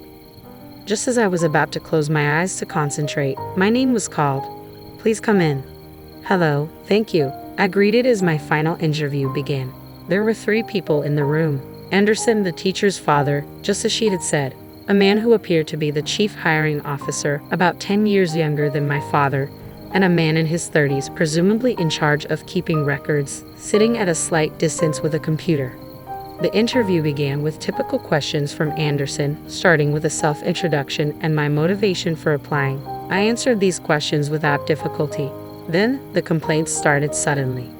I don't really like female bank employees, Anderson said. Not knowing what to say, I fell silent. Because they have quiet voices, are physically weak, and many think they can please people just by serving tea, he continued. I realized this man must be the type to mistreat his subordinates, and this would be a stressful interview. Silence is taboo in an interview, so I racked my brain and tackled the situation. I was in a sports club, and I think I'm strong. I'll do my best with any job given to me, just like a man. I tried to appeal, responding flexibly to his complaints. However, he didn't find it amusing and clicked his tongue, directing his gaze toward the papers in his hand. I felt something was off at this point. This interview was clearly going too far, yet the chief hiring officer, who should have been higher ranking than Anderson, said nothing. Upon closer observation, the chief hiring officer looked younger than Anderson. Maybe Anderson was pressuring him too. That's what I thought, but there was nothing I could do about it. I could only sit quietly and endure the interview.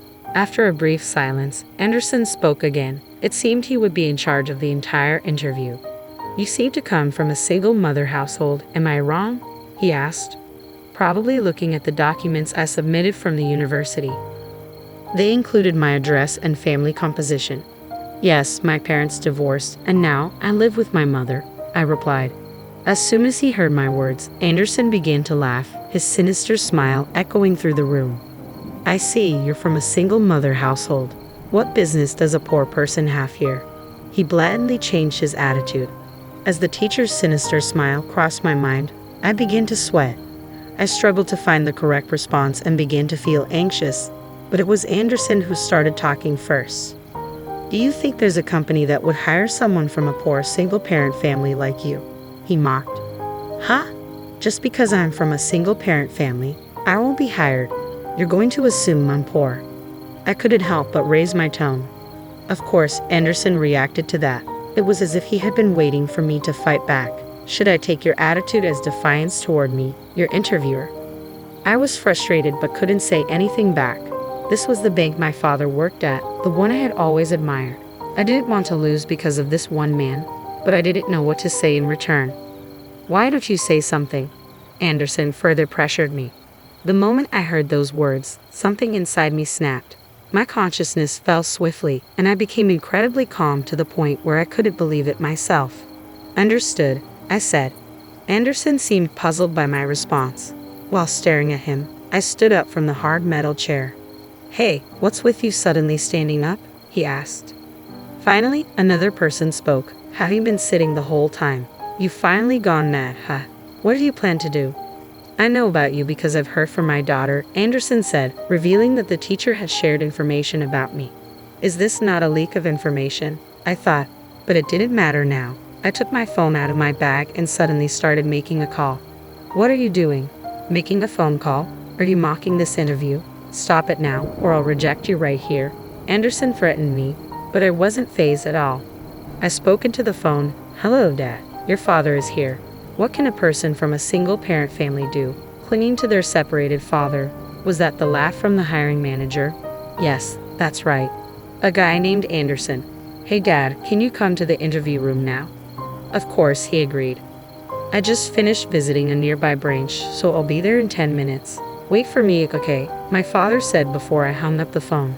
The person in charge of the recording stared at me with wide eyes, surprised by the unusual scene. But of course, the one who reacted the most was Anderson. Pointing at me, he said, You're finished. Making a phone call during an interview? Unprecedented. There's no way you'll pass. Go home and go to bed or something. I finally decided to argue back. I couldn't take it anymore. This isn't even an interview. It's you who's finished, Mr. Anderson. The chief hiring officer and the recorder were astonished by my sudden confrontation with the interviewer. Judging by their expressions, no one had stood up to this man's abusive behavior until now. The recorder's eyes were shining. Were they expecting Anderson to be punished? Anderson slammed his right hand on the table with all his might, a loud thud echoing throughout the room. The men were surprised, but I didn't flinch. "Brian Wilson, you know him, right?" I asked. For a moment, Anderson looked as if I had hit a nerve. He immediately countered, "Are you mocking me? There's no way anyone wouldn't know the president of this bank." To Anderson, who was confidently showing off his composure, I added, "So if my last name was Wilson until recently, would you think it's a coincidence?" Time seemed to stop for the three of them. The chief hiring officer and the recorder stared at me with wide eyes. Anderson then stood up from his chair and muttered, "What did you say?" His face showed a somewhat uneasy expression. "Emma Wilson. That was my full name until recently. My father is Brian Wilson, the president of the bank. 63-year-old Brian Wilson." "You've got to be kidding. This can't be happening." Anderson let out a strange scream. This was no longer an interview. At that moment, my father entered the room. As the door opened, he said words that echoed my own feelings. "This is hardly an interview at all. Mr. Wilson, thank you for your hard work," the two men said, standing up to greet my father as soon as they saw him enter. I looked at my father and felt the extraordinary presence he commanded. The president of the bank stood before us, and Anderson's face turned pale. His mouth hung open in shock. My father then spoke to him. "Hey Anderson, what were you doing to my daughter, huh?" My father was a big man who had practiced judo. With his shaved head and a scar on his forehead, he looked intimidating. His deep, resonant voice was one that everyone found frightening, even the once confident Anderson. "Why, yes, sir," Anderson squeaked out, unable to maintain his composure. "I don't want to hear your excuses." My father cut him off. He then turned to the man who appeared to be the chief hiring officer. It was the first time I learned his name, Green, from the nameplate that had been bent and hard to read. "Green, aren't you the chief hiring officer? Have you let this tyrant run wild until now?" my father demanded. "I'm very sorry," Green replied, bending at a 90-degree angle and bowing. The young clerk in the room looked terrified, even though he had done nothing wrong. He was drenched in sweat. "Hey, clerk, what's your name?" my father called out in a gentle voice, which only made it more terrifying. "My name is Harris." "Mr. Harris, can you send today's interview record to my PC? You're also recording the audio, right?" my father asked. I later learned that this bank's interviews were not only transcribed, but also recorded as a backup. Thanks to that, Anderson's misconduct was exposed, and he was punished. Anderson was trembling, like a frog stared down by a snake. "Hey, Anderson." "Yes, what is it?" Anderson stammered, his voice barely a whisper. He was a completely different person from earlier. "Apologize to my daughter. It's not because she's my daughter, okay? You've trampled on the feelings of young people who want to join this bank," my father commanded. At my father's words, Anderson bowed deeply and apologized. "Sorry. But I couldn't forgive him, even after seeing that." "Dad, I can't forgive him," I said firmly. When I murmured, weakly, my father nodded in understanding. Walking up to Anderson, he seemed like a lion about to hunt a small animal. "Do you know what will happen to you if you do something like this, Anderson?" My father's pressure made Anderson freeze. "You didn't just do this to my daughter, right? We'll see later in the records. But how many victims have you had besides her?" No one could intervene in this interrogation-like scene. Even I, his daughter, could barely watch in silence, feeling disgusted. Anderson began to speak to my father, sweat pouring down his face. "At least over 100 people," he admitted. I was shocked to hear that he had done the same thing to more than 100 people. Furthermore, the fact that he was left unchecked made me doubt the hiring practices of this company. I felt distrustful, even though it was my father's company. "Hey, Green," my father called out. "Yes. I'm busy with overseas projects, so I trusted you and left the hiring to you. Well, this is my mistake in choosing people. It's my fault that it ended up like this. So I'll take responsibility and reform personnel so there won't be any more victims like this. You two should be prepared for punishment, okay? And Anderson, I'll never forgive you." Anderson gasped, frightened. My father continued, "I plan to gather all the victims and create a victims group. I'll bravely make it public in the media. I'm prepared to face any consequences, so you should be prepared too, right?" Hearing this, Anderson collapsed on the spot as if he had lost his sanity. My father moved away from him and opened a window. Oxygen returned to the tense room. Everyone had seemingly forgotten to breathe. And so, my job interview ended. By the way, I passed. It wasn't due to my father's favoritism. It was apparently the result of a discussion among hiring managers from all areas based on the recorded audio. As a result, the hiring decisions of those who were rejected by Anderson were also reconsidered. The news broke the next day, and my father bowed in front of the media. Many people were impressed by his attitude, and he continued as the bank president. On the other hand, Green, who had been the chief hiring officer, voluntarily resigned, and Anderson was sued by the company and the victims group. Anderson, whose past tyranny was gradually exposed, was arrested for defamation. Meanwhile, at the university, the teacher with a forced smile congratulated me in front of everyone. At that moment, my father and the principal appeared in the classroom. "Miss Anderson, this is Brian Wilson, the president of North Trust Bank," the principal introduced. "Oh yes," Miss Anderson replied, her expression faltering. "I've seen him on TV, so I know who he is. Emma Miller's father." "What? What did you say?" I added to the surprise of the teacher's words. "He's my mother's ex-husband and my father." My words caused a stir in the class. Humans have a tendency to flatter those with power. When they realized I was the daughter of the bank's top executive, everyone in the classroom became agitated. It was as if they had wished they had been friendlier to me. "Miss Miller's father is the president of North Trust Bank," the teacher said upon learning the truth, becoming an empty shell. The principal then addressed the teacher. "This school is able to operate thanks to the support of Mr. Wilson's bank. But it seems you've been bad-mouthing Mr. Wilson's daughter along with the rest of the class, haven't you?" "Well, that is never mind the excuses. Tell me only the truth. Is it a fact?" Pressed by the dean, the teacher finally hung her head and admitted, "Yes. Mr. Wilson wants to discontinue support for this school. If those who harassed Miss Miller voluntarily leave the school, he says the support will continue. What will you do?" The choice was clear to me as I listened. The teachers seemed to understand as well and ultimately resigned from the school, effective immediately. As they left, they apologized to me, but their voices were so quiet that I couldn't make it out. In the end, more than half of the classmates who had attacked me together withdrew voluntarily from the school. When my father said those who don't come forward before my daughter names the culprits will be considered for legal action, one by one they confessed. Given the power on display, it was a natural outcome. Ultimately, those people escaped legal action, but their enrollment in the university was not recognized. With my father's help, I secured a job offer, and my path after graduation was set. All that's left is to do my best for the remainder of my college life. My life is just beginning. I vowed in my heart to do my best to someday become an exemplary banker like my father. My mother-in-law scrutinized the allergy test results with a piercing gaze. As soon as she confirmed our child's blood type, she erupted, "This is outrageous. This child can't be our son's. We all share the same blood type." She crumpled the test results in a fit of rage and hurled them to the floor.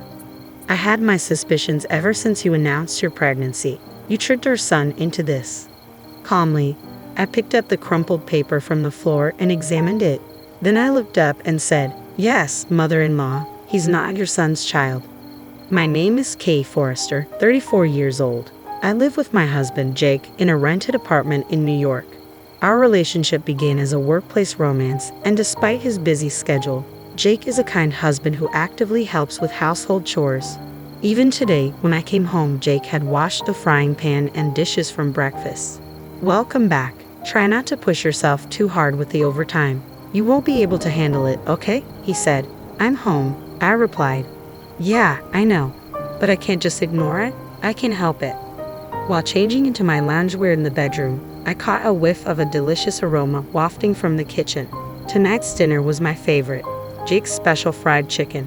I grabbed a can of beer from the fridge and noticed a big circle around the 10th on the calendar. Oh, I completely forgot. Next Friday is our 7th wedding anniversary. Let's go out for dinner. I feel like having French for a change.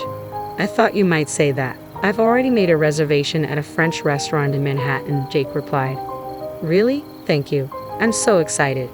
As I savored a mouthful of fried chicken, I found myself reflecting deeply on the 7 years that had passed since our wedding.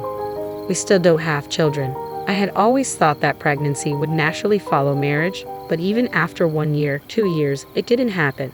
My sister, who married 4 years after me, now has 2 kids, and my friends seem to be getting pregnant one after another. In the early years, I wasn't desperate and could genuinely celebrate the pregnancy announcements of those close to me. But now, even hearing about celebrities' pregnancies stings. I despise this part of myself that can't wholeheartedly rejoice in others' happiness. Why will we have a baby? My mobile search history was filled with keywords about pregnancy. Whenever I had a moment to myself, my thoughts would inevitably turn to having a baby. My mother-in-law only added to the stress. It seems the concept of taboo is foreign to her. She barged into our apartment the other day, making sarcastic comments about our childlessness and suggesting divorce. "So, when are you planning to get pregnant?" "I'm tired of waiting," she demanded. "Well, this isn't something we can control. I'm doing my best, you know," I responded. "Don't you feel sorry for Jake because he can't become a father?" "Actually, I also want to see Jake become a father soon. If you really feel that way, why don't you divorce him? I believe there's someone more suitable for Jake. If he marries a healthy woman who can bear children, he'd become a father in no time," she retorted. Her words stung, and though I tried to stay calm, the frustration and sadness were overwhelming. Facing such harsh words with a straight face, I managed to get by all this time thanks to Jake and my father-in-law. They've always stood up for me, often appearing more exasperated with my mother-in-law's obsession with wanting grandchildren than I was. To maintain my peace, I kept a safe distance from her, avoiding unnecessary contact and only acknowledging her on Mother's Day and her birthday. One night, as usual, Jake and I were watching TV after dinner. I had been feeling a little feverish since morning, so I decided to check my temperature. It was slightly elevated at 99.5 degrees Fahrenheit. I often feel under the weather before my period, but when I checked my period tracking app, I realized my period was late this month. Hurriedly, I retrieved a pregnancy test from the bathroom cabinet. To my surprise, it showed 2 distinct lines indicating a positive result. "Jake, look at this," I said, holding up the test. "What does this mean?" he asked, eyes wide.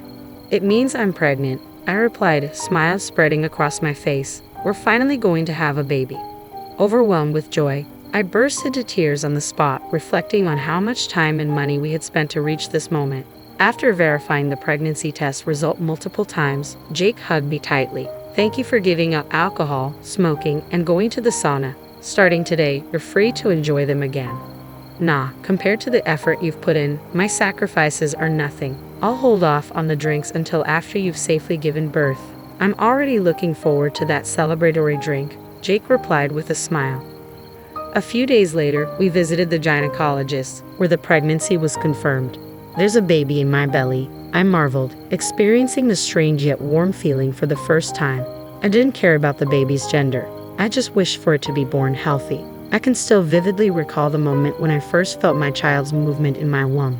Every day, Jake would touch my belly and talk to our baby. "Hey, it's Daddy. Can't wait to meet you." "Hey, no, it's too early for you to be born," I'd remind him playfully. Right, my bad. You need to stay in the belly a little longer," he'd respond, laughing. Now, as I enter my 8th month of pregnancy, I feel a mixture of anticipation and excitement. I started my maternity leave and settled into a leisurely routine. One day, while watching a movie with Jake at home, I felt a sudden, rapid soaking sensation accompanied by a popping sound. I instantly realized my water had broken. I called the general hospital where I was scheduled to give birth, and they instructed us to come in immediately.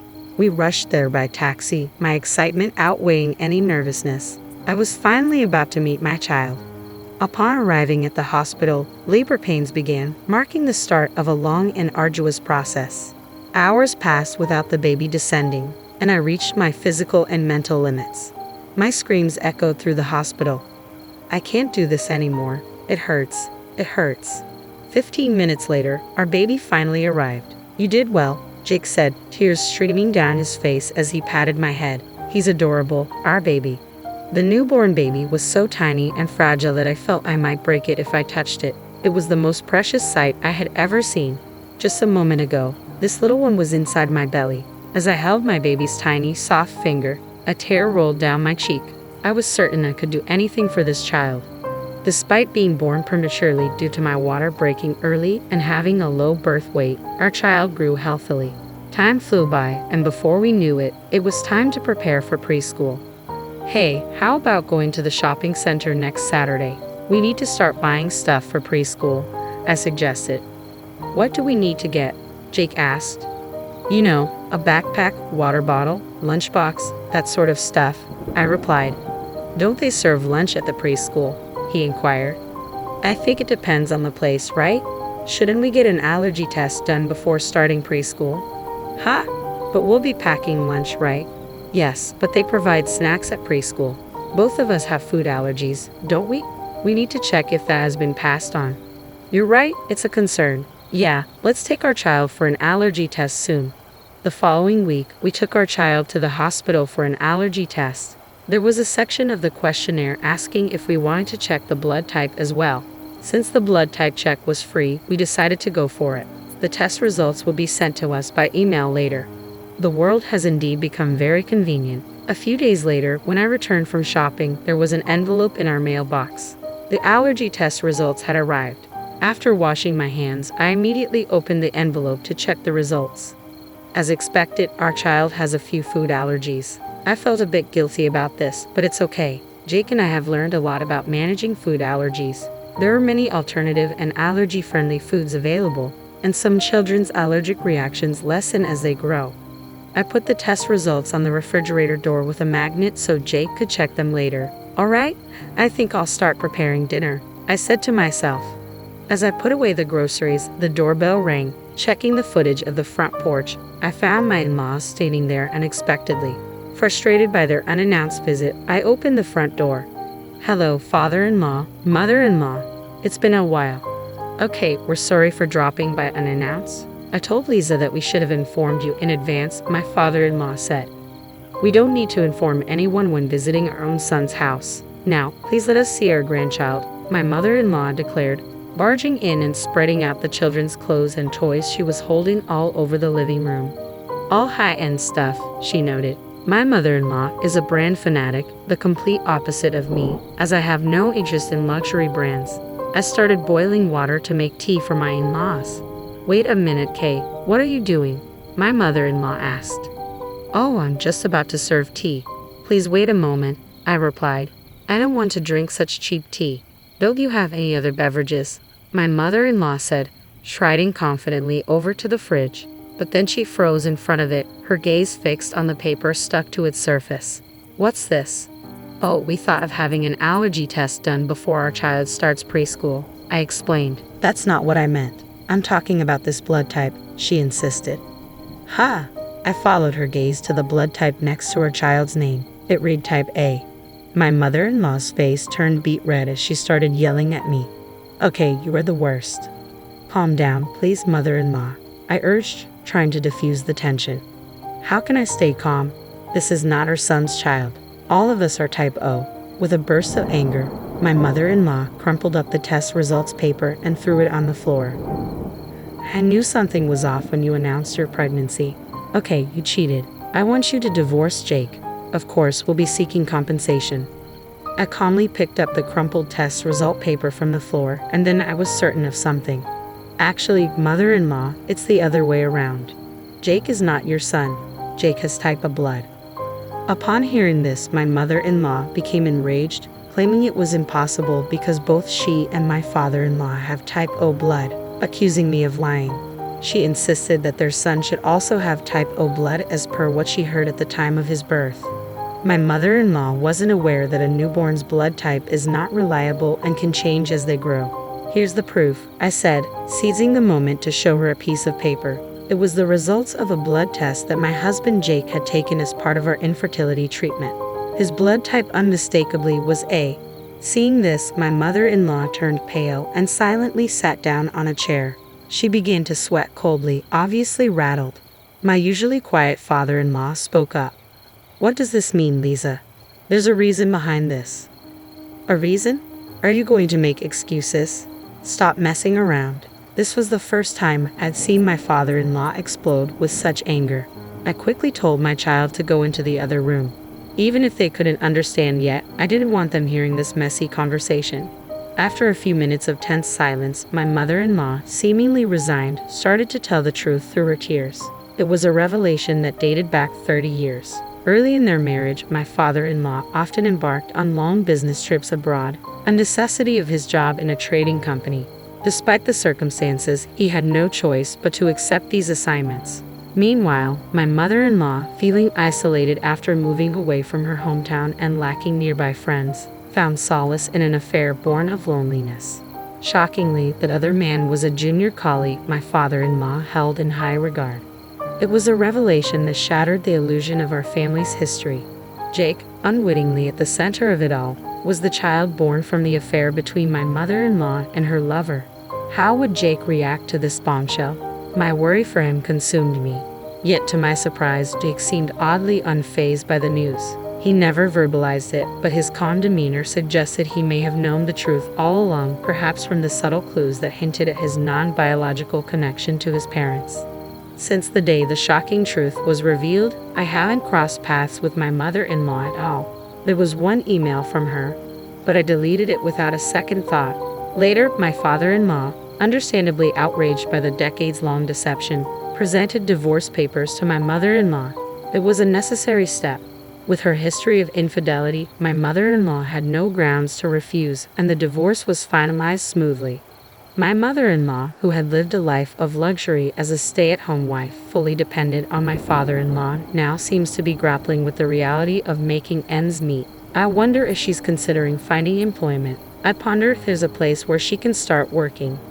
Well, it's none of my business. When I think about what my mother-in-law did to my father-in-law and the hurtful words she directed at me, there's no room for sympathy.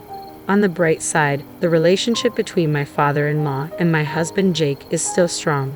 It was all my mother-in-law's doing, and Jake is blameless. Even without a biological tie, after 30 years of raising him, he's truly my son, my father-in-law assured Jake. Despite the divorce from my mother-in-law, my father-in-law continues to show kindness not only to Jake but also to me and our child. He takes us out to eat once a month and even brings back souvenirs from his trips for us. Previously, I used to wake up in the morning dreading what unpleasantness the day would bring. But now, I wake up with anticipation, wondering what wonderful things will happen. My world is beginning to brighten. Another new day unfolds. Today, as I wake up, my husband and child prepare breakfast, pack lunches, and change clothes. There's so much to do. Surrounded by my beloved family, I am genuinely happy. Next week is my son's birthday, and I'd like to order a cake for 20 people, Emily said. Hearing this, I fell silent. 20 servings isn't a typical request, but she must have known I couldn't refuse. Understood, I muttered softly.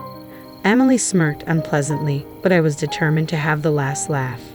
I clenched my fists, resolute not to let her have her way. My name is Rothy. I'm a regular housewife who works part-time at a local supermarket. My only son, Nicholas, graduated from college and found a job at a nearby company. We are a happy family living together harmoniously. However, there's one unpleasant person at my part-time job, Emily. Emily's father, Christopher, is an executive at the supermarket. She transferred here from a different company about 2 years ago. Despite being a full-time employee hired mid-career, us part-timers, including me, have been here longer.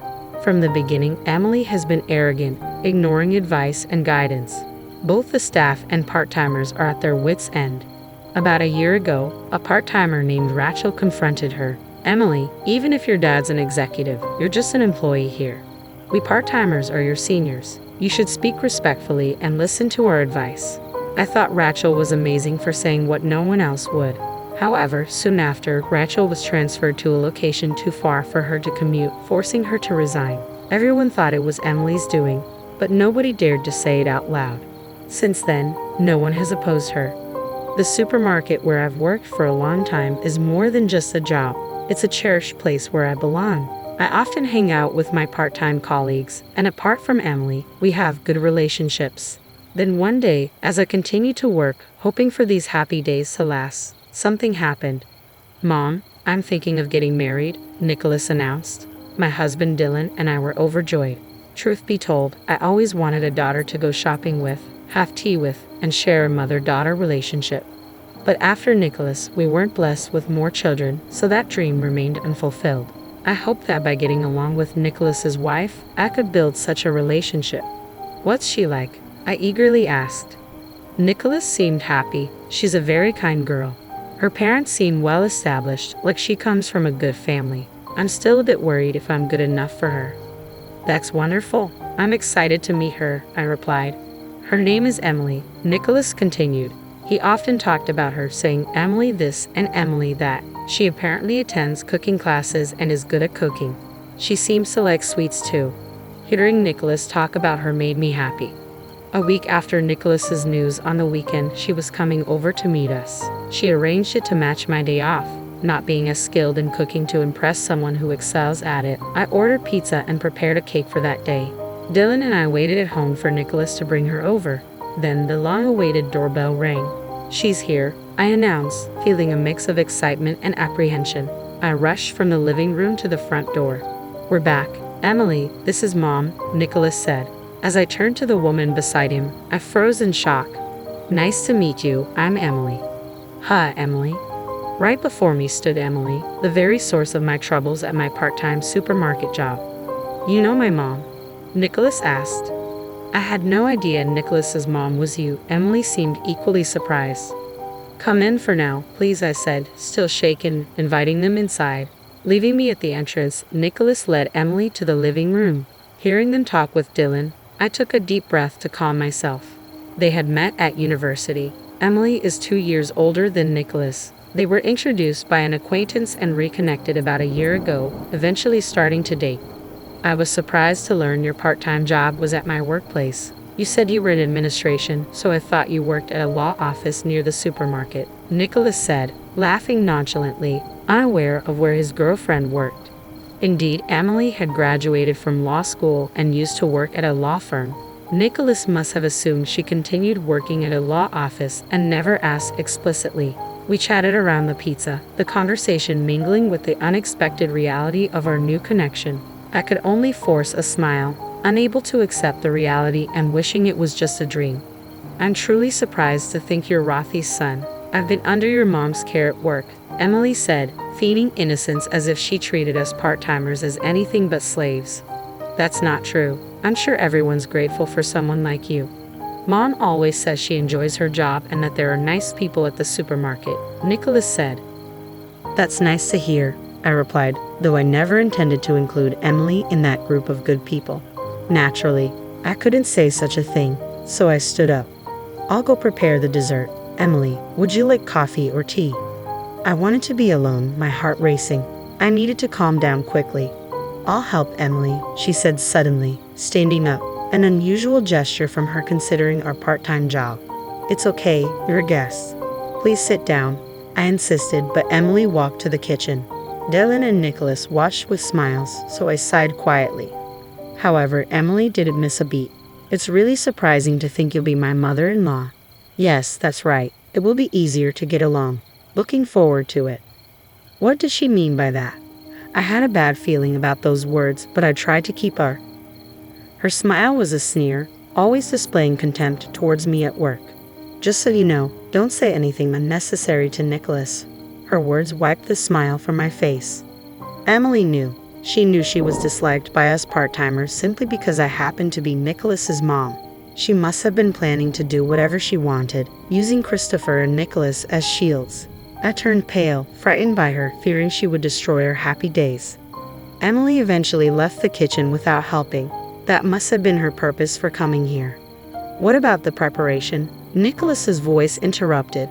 Emily replied curtly. I returned cheerily, not wanting to be in the way, so I came back. I told Nicholas, "Won't you reconsider the marriage?"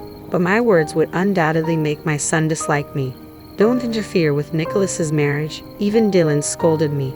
So I just watched the two of them. Still, they seemed to have a good marriage, and Nicholas looked happy. A month after the marriage, I found out Emily was pregnant. Although it was complicated, I was also happy. Nicholas and Emily built a house next to ours, a separate household from Nicholas's. Dylan told me you should be a little more considerate, but knowing Emily's true nature, I wanted to avoid her. Still, I loved my grandson. His name was Ethan, a lively boy I rarely saw, but I looked forward to hearing his healthy cries. However, about 6 months after he was born, there was a day when his crying could be heard all day long. I finally rang the neighbor's doorbell. What is it? I said. Hello. Probably because I was the one who called out. Emily, who seemed to have been asleep, came to the door. Knowing it was me, I was worried because Ethan had been crying non-stop. Is everything okay? I simply stated the reason, but Emily looked annoyed. Are you saying I'm neglecting Ethan? She retorted sharply. No, that's not what I'm saying. I was just worried. If you're tired, I can watch him or help in any way, I hastily offered. But Emily didn't seem to hear. Dealing with modern kids is difficult, she muttered dismissively. In the end, I was turned away, and Ethan kept crying. A few days later, Emily came to our house with Ethan in her arms. Rothy, could you watch Ethan for a bit? She asked unexpectedly. Yes, of course, I replied, surprised by the sudden change in attitude. What's this about? I tried to understand the situation, but Emily left Ethan and his things at our house and departed. Oh, Ethan's here, Dylan noticed from the entrance, happily taking Ethan from my hands and heading to the living room. I followed Dylan, carrying Ethan's belongings. Since then, Emily started leaving Ethan with us frequently from morning till night. It was like running a daycare alongside my part-time job. Emily was on parental. I did agree to watch him, but there's a limit. I talked to Dylan and Nicholas about it, but they don't seem to take it seriously. Eventually, I had to take time off work or ask Dylan to watch Ethan briefly so I could rush to and from work. However, interfering too much and upsetting Emily would be troublesome. Despite the difficulty, I enjoy and cherish my time with Ethan. Dylan also looks forward to Ethan's daily visits. Busy but happy, the three of us spent enjoyable times together. Half a year later, Ethan's first birthday was approaching, and I was pondering what to give him as his first present.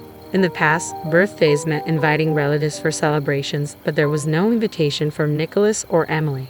They must be planning a modest family celebration. While looking at my phone and thinking this, I received a call.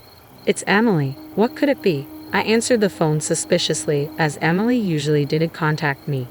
Hello, Rothy. As you probably know, next week is my son's birthday, so I'd like a cake for 20. People were surprised by this sudden request. I was at a loss for words. What do you mean? I managed to ask. Just what I said. We're inviting relatives for a celebration, so I'm asking for the cake. I plan to serve a meal, so I can't manage the cake too. Plus, I thought I'd give you a chance to show off.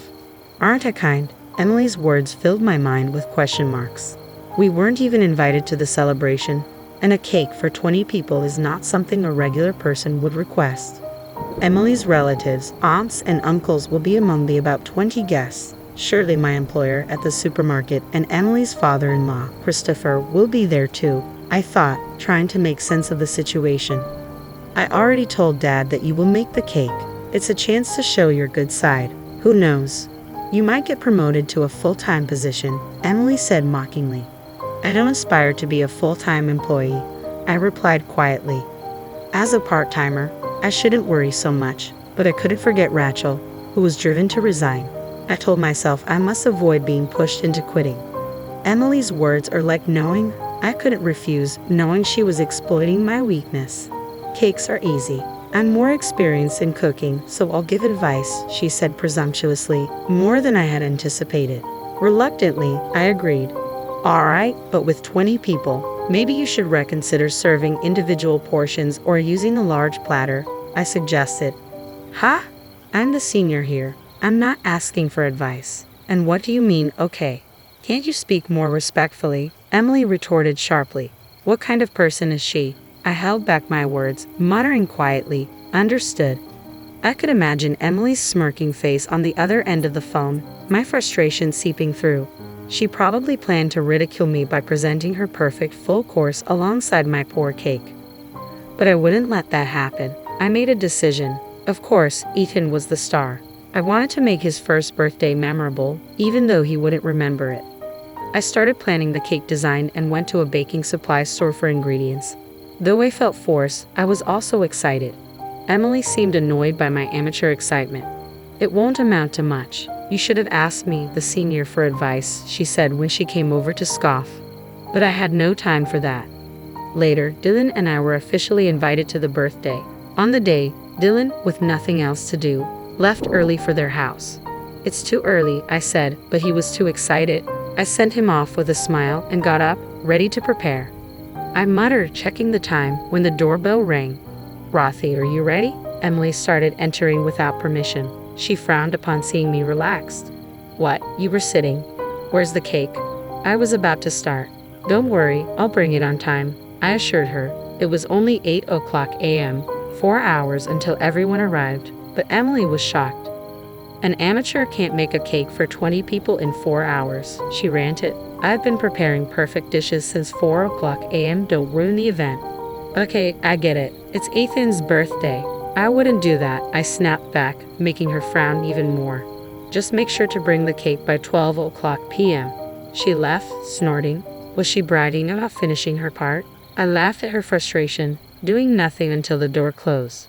Then, I started. I brought the genoise from another room to the kitchen. A cake for 20 people can't be baked in a home oven, so I had borrowed a friend's oven to bake the large dough. I decorated it with prepared cream and fruits, made Ethan's favorite carbs from cookie dough, and by 11:00 a.m., I was satisfied with the finished cake. I hurriedly finished and called Nicholas to safely transport the cake. I left it in a cool place and headed to the room where everyone was gathering, the largest room in Nicholas's house. They planned to eventually build a wall here to divide the room and turn it into a children's room. It was a good opportunity for such an event, as we hadn't celebrated the new house with relatives before. Ethan, unsettled by the crowd, was crying with Nicholas holding him. Everyone smiled at little Ethan's discomfort. Then Emily, with her mother-in-law Olivia's help, proudly brought in her dishes. Here's the appetizer assortment, she announced, placing small plates in front of each guest. The presentation was indeed beautiful and well-crafted. However, by the time she finished serving everyone, the first plates needed clearing. Ethan was still crying, and Emily and Olivia were busy. I stood to help, but Christopher said, "You should sit, Rothy. We're supposed to be the guests." Indeed, I agreed and sat back down, but the situation looked tough. I took Ethan from Nicholas and suggested he help Emily. As soon as I held Ethan, he became happy and started laughing. Everyone was charmed by this, but Emily looked displeased. She couldn't treat me like a pawn anymore, especially after hearing Christopher's earlier words. Christopher had been attentive, asking me about my job and Emily. I couldn't tell him everything, but our conversation brought up Rachel, who had been forced to resign. Did he really do that? He didn't seem like such a person. The dishes served at intervals of 10 minutes each were somehow completed, but judging by the relatives' reactions, it didn't seem they were fully satisfied. No matter how confident Emily was in her cooking, she should have considered serving family-style dishes given the guests and situation. All the dishes are served. Did everyone enjoy them? Emily said this with a happy expression. It seemed she was the most. Olivia next to her hadn't eaten anything and looked distressed, which was pitiable. Rothy has made Ethan's cake. It's ready, right? Emily turned to me. Yes, I'll bring it, I replied. I asked Nicholas for help and brought in the large cake. Emily's nieces and nephews gathered around the big box. Dylan held Ethan, who didn't show interest yet, but the adults were curious about the large cake box. Here it is. Nicholas and I opened the box. Cheers erupted at the sight of the cake we revealed. The children's genuine reactions were delightful, and I couldn't help but smile. The relatives were impressed, asking, "Did you really make this?" They took pictures. However, Emily, in a voice that cut through the calm atmosphere, exclaimed loudly, "What? You said you'd make it, not buy it. I wanted a unique cake for Ethan." She must have been tired and hungry. Her anger peaked with everyone's positive response to my cake. I did make it. Lies, you weren't doing anything this morning. The genoise was already baked, and the decoration was ready, Emily insisted, surprised. Genoise. It's a type of sponge cake.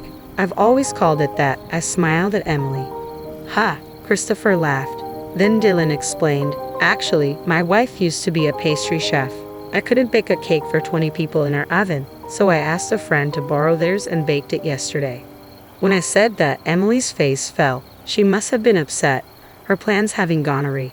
It was fun to bake such a large cake after a long time. Thank you for the opportunity, Emily. Now, let's take pictures with Ethan and the cake, and then we can all enjoy it, I suggested. Seeing everyone's the most gratifying part was seeing everyone smile. Ethan, influenced by everyone's joy, smiled too. The group photo captured Emily's stained face amid everyone else beaming, a moment worth cherishing without any malice. While everyone enjoyed the cake, I held Ethan, who happily ate his own cake made of yogurt cream and banana pancakes. After seeing off the relatives and cleaning up with Olivia, I finally had a moment to relax. Ethan is really attached to you, Rothy, Olivia remarked, watching Ethan in my arms as we all took a coffee break. Nicholas responded, she always looks after him. I noticed Emily's stunned expression, but before she could react, Christopher intervened. What do you mean, always? Aren't you on parental leave? Christopher's question caught Emily off guard. Well, not always, just occasionally, like when I go to the hospital, Emily replied sheepishly. I gave a wry smile, unable to say anything. Nicholas realized his slip-up and looked uneasy. Christopher, noticing today's events and Emily's behavior, seemed contemplative. Don't lie, tell the truth, he demanded. Emily murmured in a small voice, I left him when I went out with friends. Christopher pressed further, is that all you burdened her with? You didn't know Rothy was a pastry chef, did you? Then why did you ask her to make such a big cake? Surely you were trying to be mean to her. Emily turned red and fell silent at Christopher's words, caught off guard. Nicholas was flustered. Apologize to Rothy, he said firmly to Emily. Tears welled up in Emily's eyes as she looked at me and murmured softly, I'm sorry. Christopher then politely bid farewell to Dylan and me. I'm sorry for the trouble my daughter caused, he said. It's all right, we understand you're busy, but please come to visit sometimes, we replied, seeing off their parents-in-law. Regarding Rachel, it seemed Christopher was not involved. Emily had persuaded the manager to transfer her after I inquired about it. Learning the truth, Christopher disciplined the manager and Emily had to resign at his behest. Christopher, angry at her for disgracing him, later visited the store where I worked to apologize. He indeed seems to be a responsible person. Since then, Emily has been respectful and no longer belittles people. She seems to genuinely care for Ethan. Nicholas, unaware of her previous coldness towards me, was disillusioned after learning everything. It was the first time he scolded Emily. Emily realized her mistakes and became much more subdued, as if she had changed as a person. She probably had been acting as she pleased, misusing Christopher's influence and thinking herself important. Being reprimanded by her father and husband at her age was a humbling experience. While I inwardly chuckled at this, I felt relieved. Looking at the photo from that day, I naturally continued my part-time job.